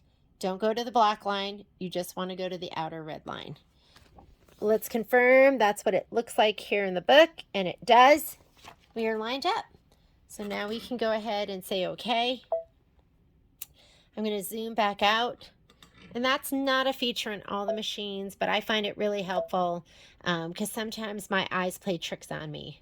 Like when I'm driving late at night and I think that I feel like I'm in a video game and I think deer are jumping out at me the entire time I'm driving. Okay, embroidery. And we're going to go to this bottom button where we go forward and backward stitches. We're going to do the first one. Let's see what our quilting stitch is going to be. They want it to be in white. I don't know about you ladies, but I don't like driving at night anymore. Because literally, my eyes play tricks on me. And I'm constantly worried something's going to jump out. Like a deer. Or a raccoon. Or a person.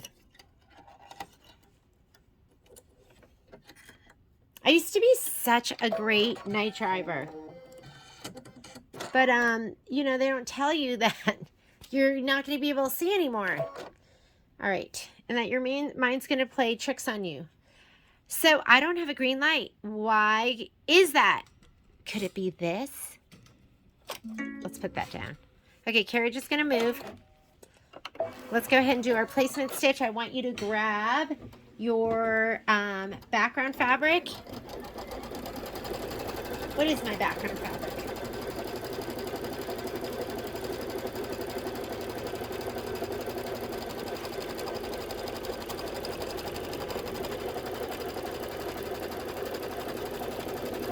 So my background fabric is the green and white striped, and here is my batting. Let me go ahead and give these a shot of spray.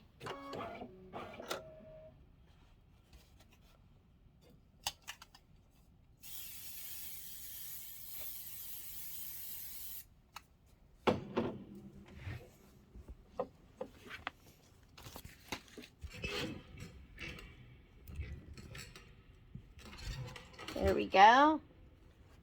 So this has background fabric, which is bigger. We were just doing the filler ones, and the filler ones, the background fabric is the same size. So you do 1 and 3. For this one, we skip step 2, and we skip step 3, which is placement for the background, and we do step 4. So for the ones that have background that's bigger, you do steps 1 and 4. Now this is directional, so you want to pay attention to it. This is the top of our roof right here, and that's the bottom of our roof. But you do want to lay this down where it's going to be, it's not going to be crooked. You don't want this fabric to be all cockeyed. So I'm trying to look right here and make sure this is going to be parallel to this. That looks pretty good. Okay. We need white. Do we have white? We do. Do your fabric tack down.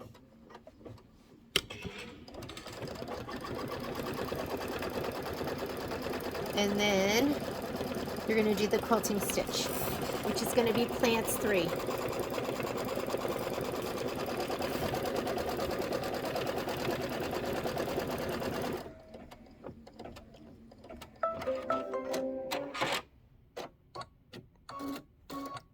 Just go ahead and hit start.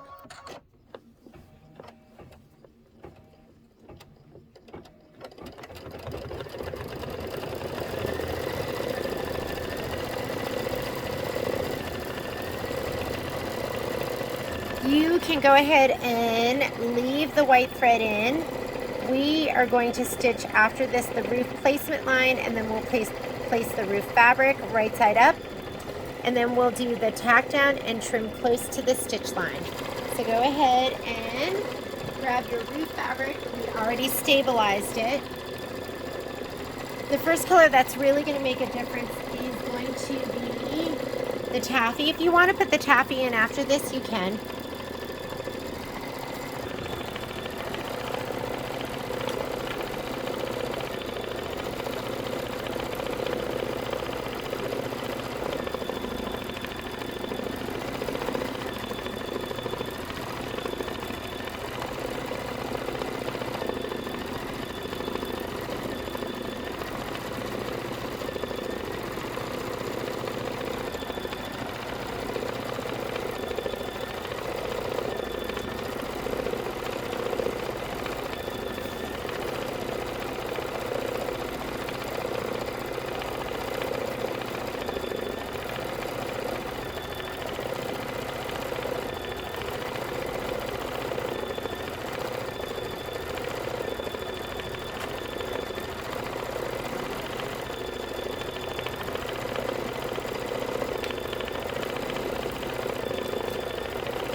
Alright, I am going to change my thread out just because we're going to need the taffy anyways to do the satin stitch outline.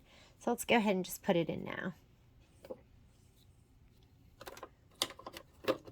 When I do these, I try and think, how can I be as lazy as possible but have it look as good as possible? So I think really hard about when it really makes a difference for me to do my thread changes. Okay, grab this and give it a little shot of spray.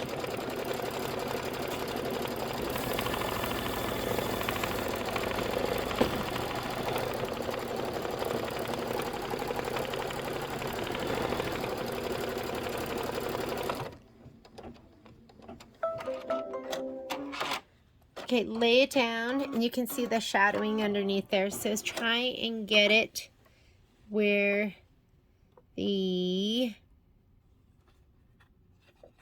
there we go. That looks good. You want to get it where you have the shape flex. Because remember, I didn't put it all the way from edge to edge.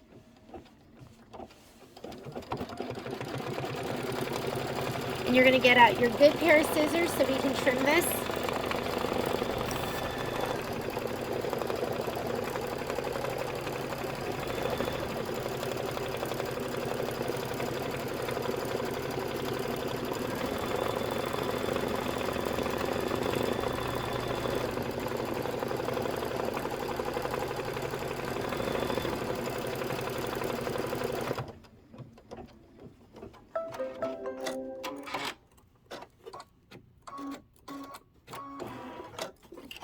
Go ahead and pull that down and give it a trimmeroo.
All right.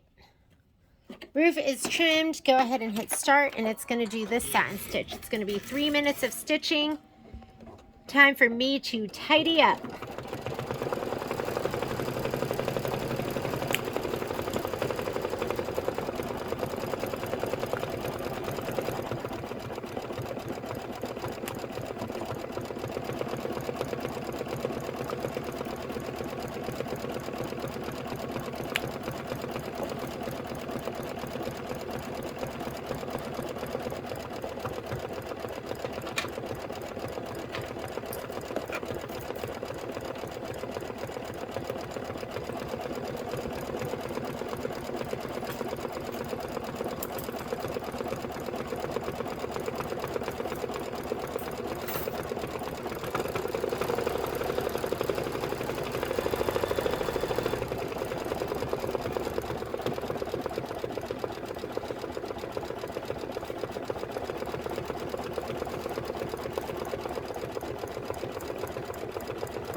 All right, now it wants you to it wants you to do the white snow. So we're gonna put our white thread in. I was like feeling semi-productive just then as I was cleaning up from all the classes that I've been teaching at the store. I've had all these projects just strewn across my sewing room. Let's go ahead and put in our white thread.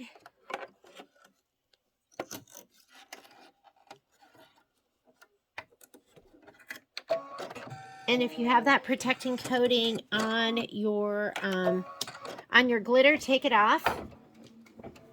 You know what I'm talking about.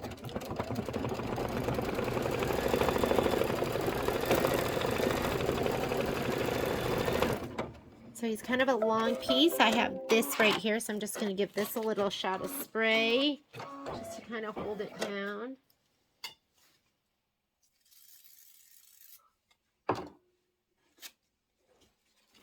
And this is going to get cut close to the stitch. So I'll just lay it down like that.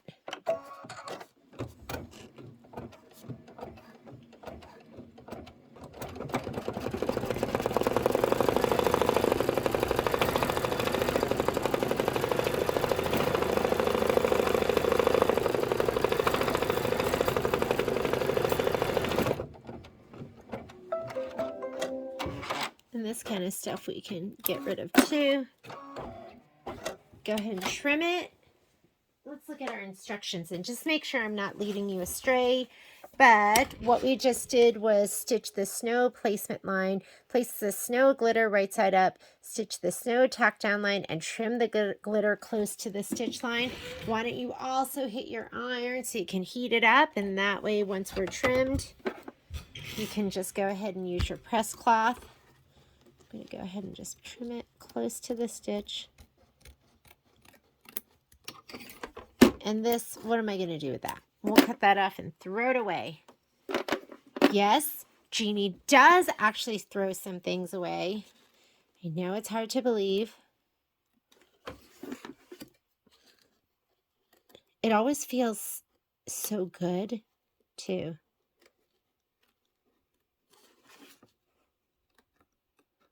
But then I do enjoy the hoard. I semi-enjoy it.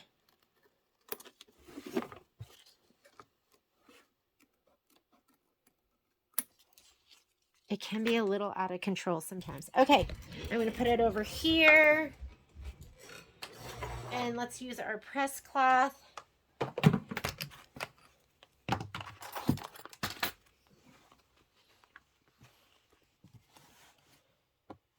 Press cloth, where are you?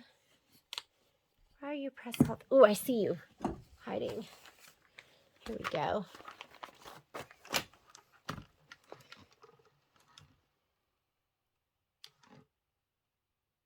I love this iron because it is, although it's too big to go in the 4x4, which I'm fine with, it fits into my 5x7 perfectly. Okay, we're going to slide that back on the machine. And the directions say stitch the snow decorative outline. So you have white in already. Just go ahead and hit start.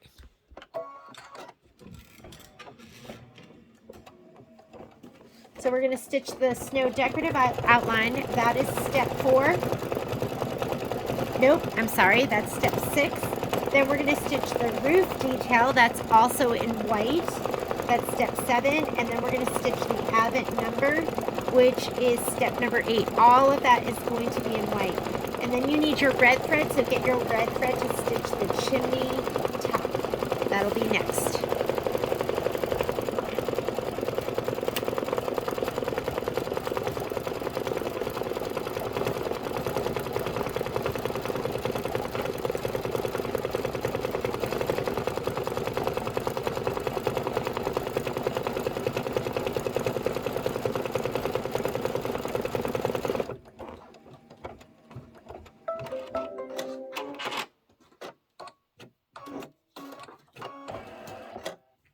Go ahead and hit hit start.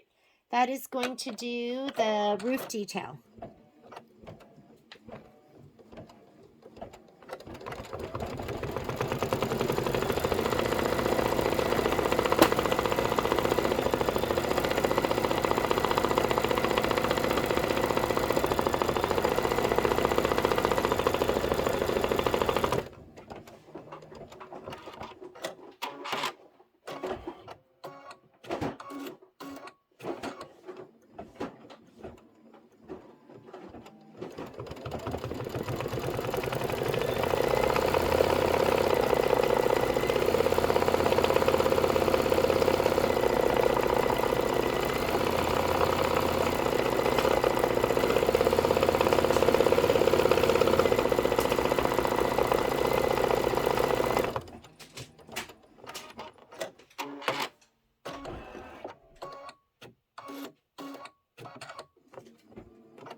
right, go ahead and hit start again, and that is going to do the number.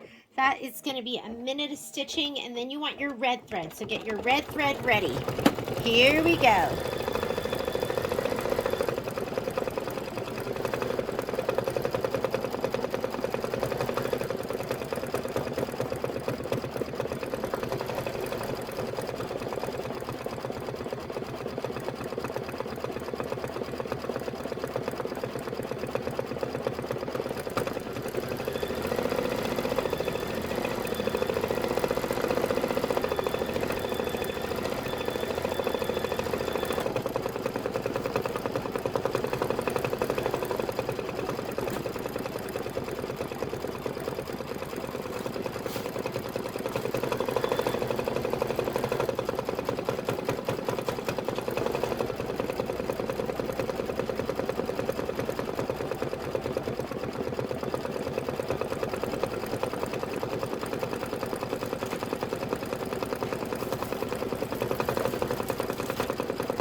Right. Go ahead and change out your thread. We're going to put the red in next.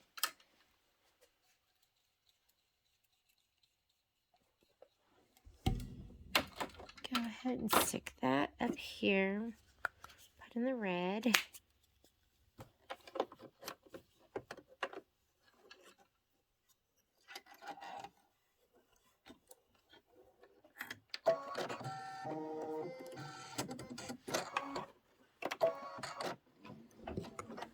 This is the top of the chimney.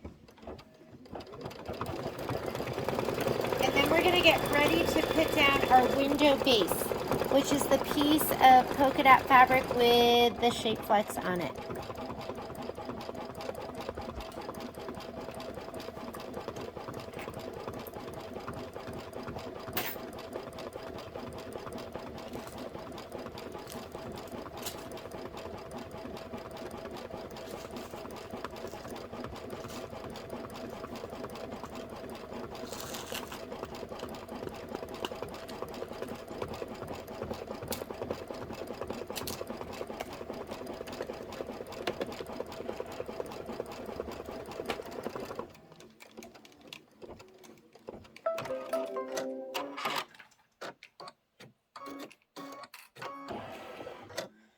Okay, I'm going to put my white thread back in, although it does say color doesn't make a difference.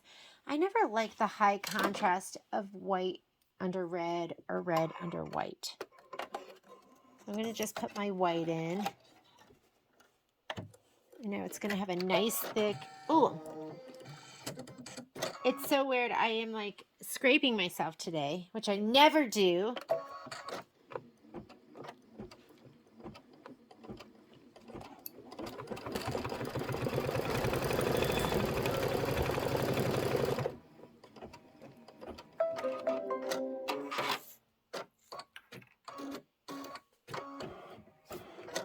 All right, I'm going to give this a little shot of spray on the shape flex side. If you've been a taper this whole time and now you're spraying, don't you love it? I know we don't all love to spray. I know Miss Cheryl doesn't like to spray, but I just love it.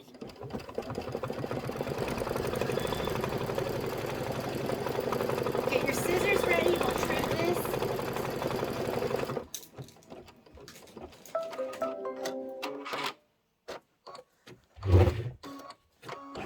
It is starting to look better in here.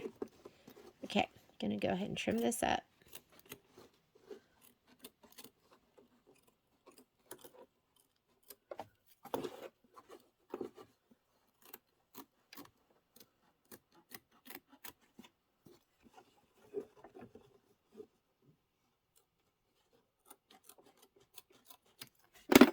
That is trimmed and ready to go. Now it says you have two little register marks, and I know they're really hard to see. You're probably not going to be able to see them. But it says to stitch. Are we not going to worry about that right now? Placement line. I guess we're not going to worry about that quite yet. Let's slide this back on. I'm going to put in my red thread because it wants to do part of the window pane. put our red back in. And it's just going to do a little bit of the window pane that's coming straight down from the top of the window.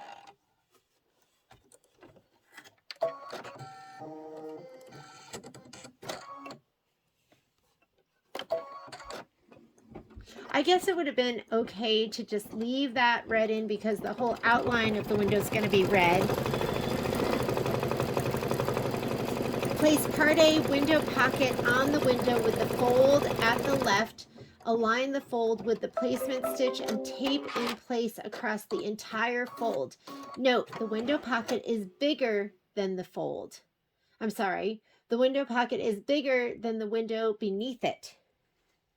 So go ahead and grab your window pocket. Remember, we stitched it and folded it and pressed it so that this would be on the underside. Now we're going to put this on those register marks, and then we're going to put a piece of tape straight under it. This is really helpful to look kind of straight down instead of at an angle for this. And remember, it said that this is going to be bigger. Still a little bit at an angle, but I hope that's right. Let me move this out of the way just for a minute and get my noggin over it. Okay, that looks good. And we're going to put a piece of tape. It's going to cover the whole fold. Here we go. I say that covers it, right? And it is bigger than the window itself. Now it says stitch the window pocket tack down line. I'm going to leave my red in there.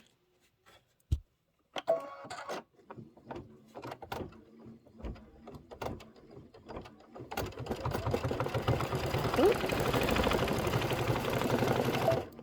I'm going to take that tape off because it's going to go around one more time. And I'm just going to take it off now. Especially since it got folded over like that. Let's just get it out of the way.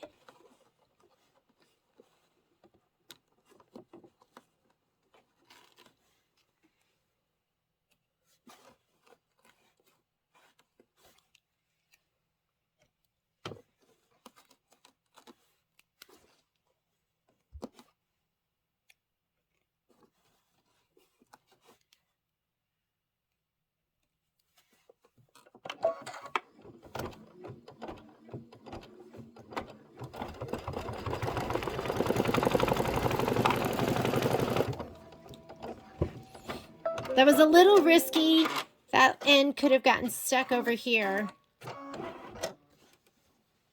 Now we're going to go ahead and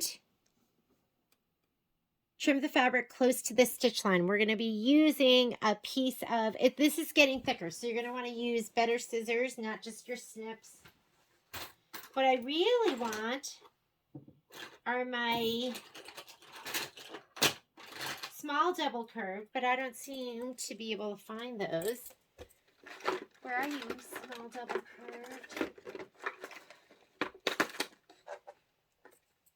So we'll use our big double curved.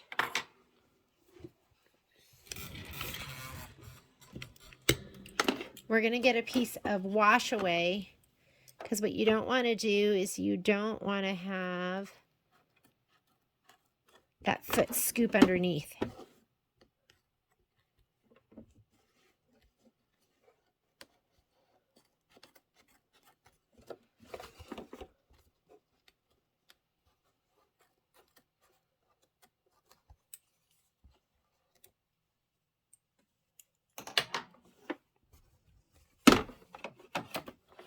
Okay, get your little piece of wash away, and we're going to cover over the window, and then we're going to do some stitching. So we don't need much. I'm just going to go ahead and tape this in place.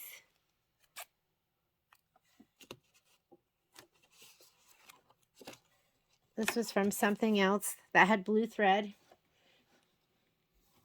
And now we're going to stitch the window satin outline, and that's going to be in red. So just go ahead and stitch away. But you really want to put this on. Last thing you want to do is have this block get ruined, because the foot scooped into the pocket.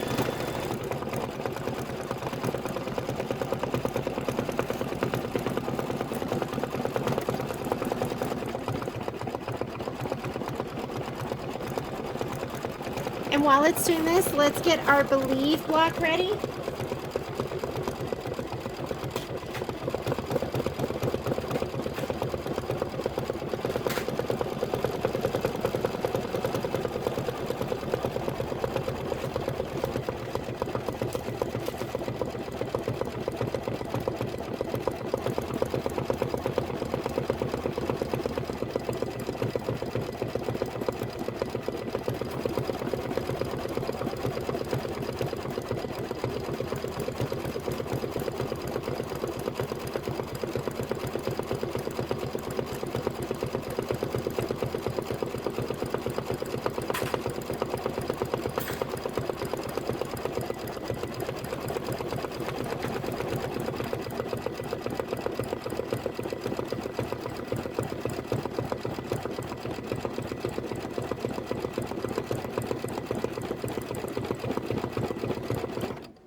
And there we go.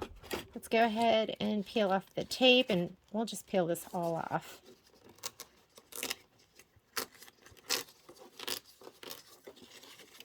Let's throw that away.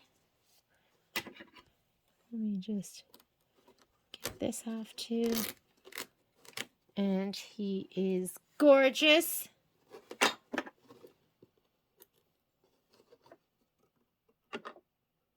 A couple of threads in here.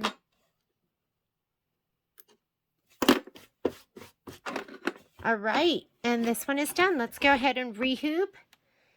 We're ready for our last block, which is going to be the Believe block.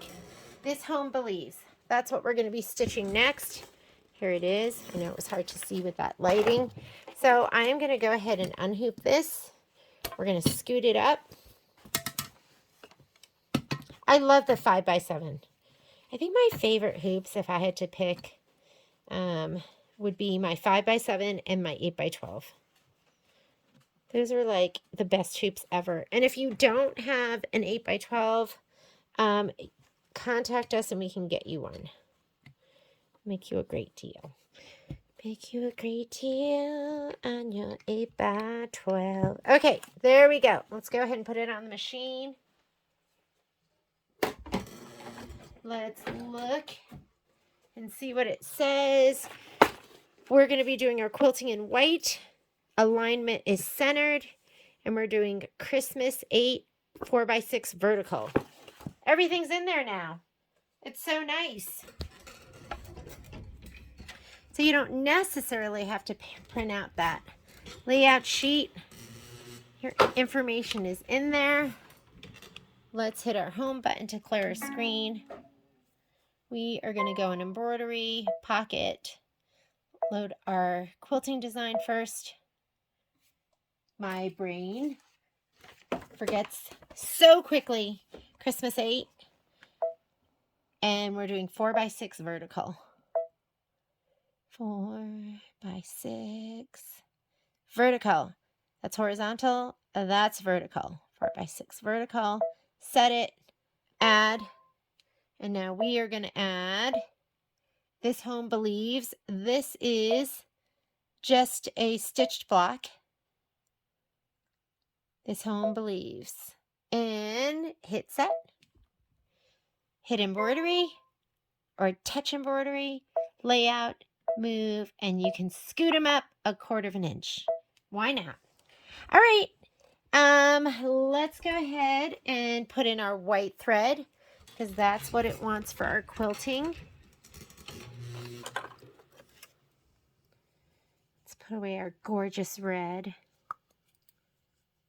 I love glide thread. I carry the glide thread. I carry the glide thread kits for Kimberbell. But we carry Isacord in the store just because Isacord is so popular. Go ahead and cut your thread right there. And let's do our placement. And while it's doing that, I want you to grab your batting and your backing and give it a little shot of spray.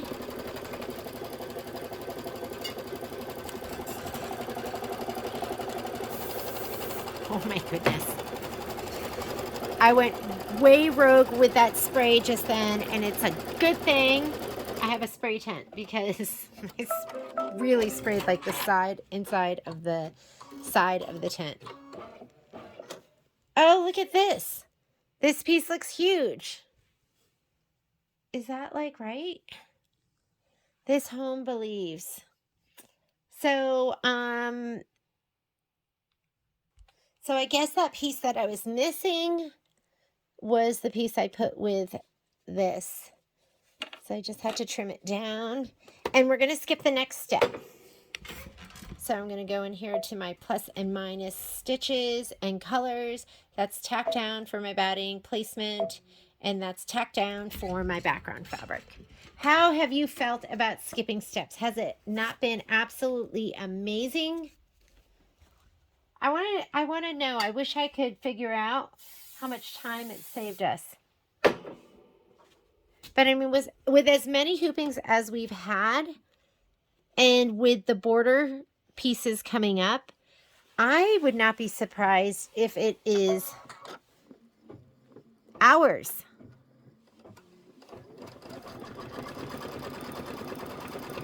And who doesn't love saving time?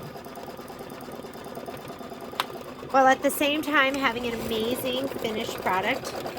I don't feel like I really compromised at all.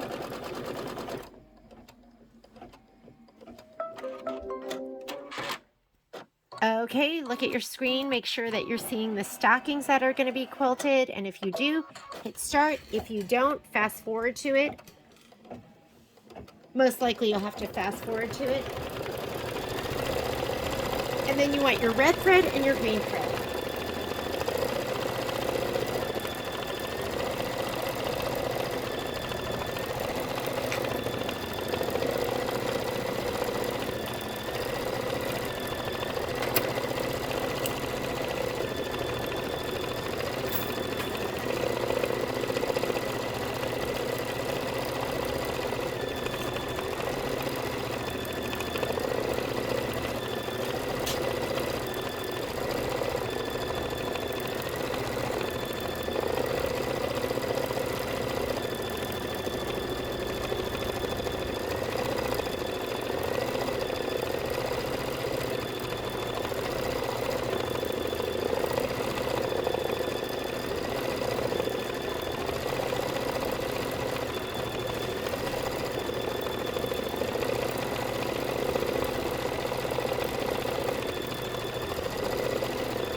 Alright, go ahead and put your red thread in first to stitch out this home. It's going to be 4 minutes of stitching. That's good tidying up time.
get your green ready.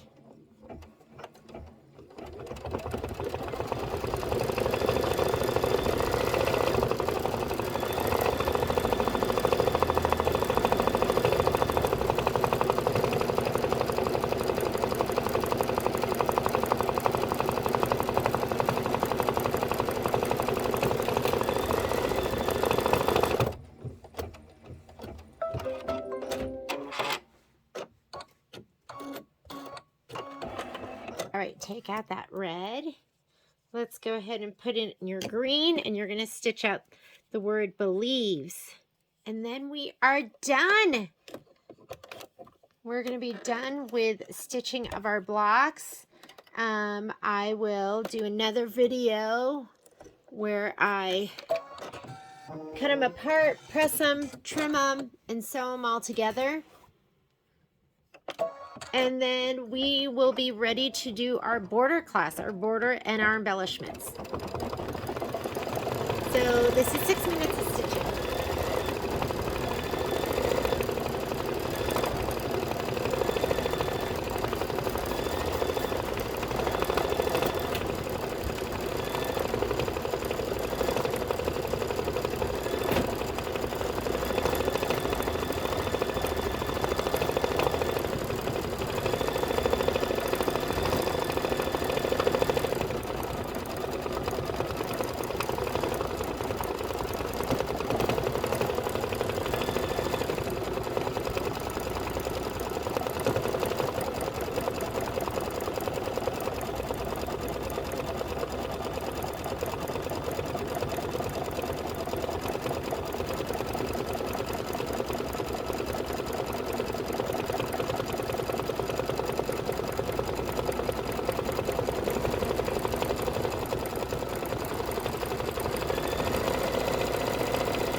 Don't you love that sound? The sound of an embroidery being completed.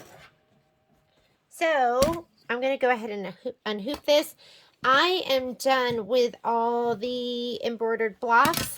Next thing I'm going to do is I'll cut these all apart. I will press them, I will trim them, and then we'll sew them together in sections.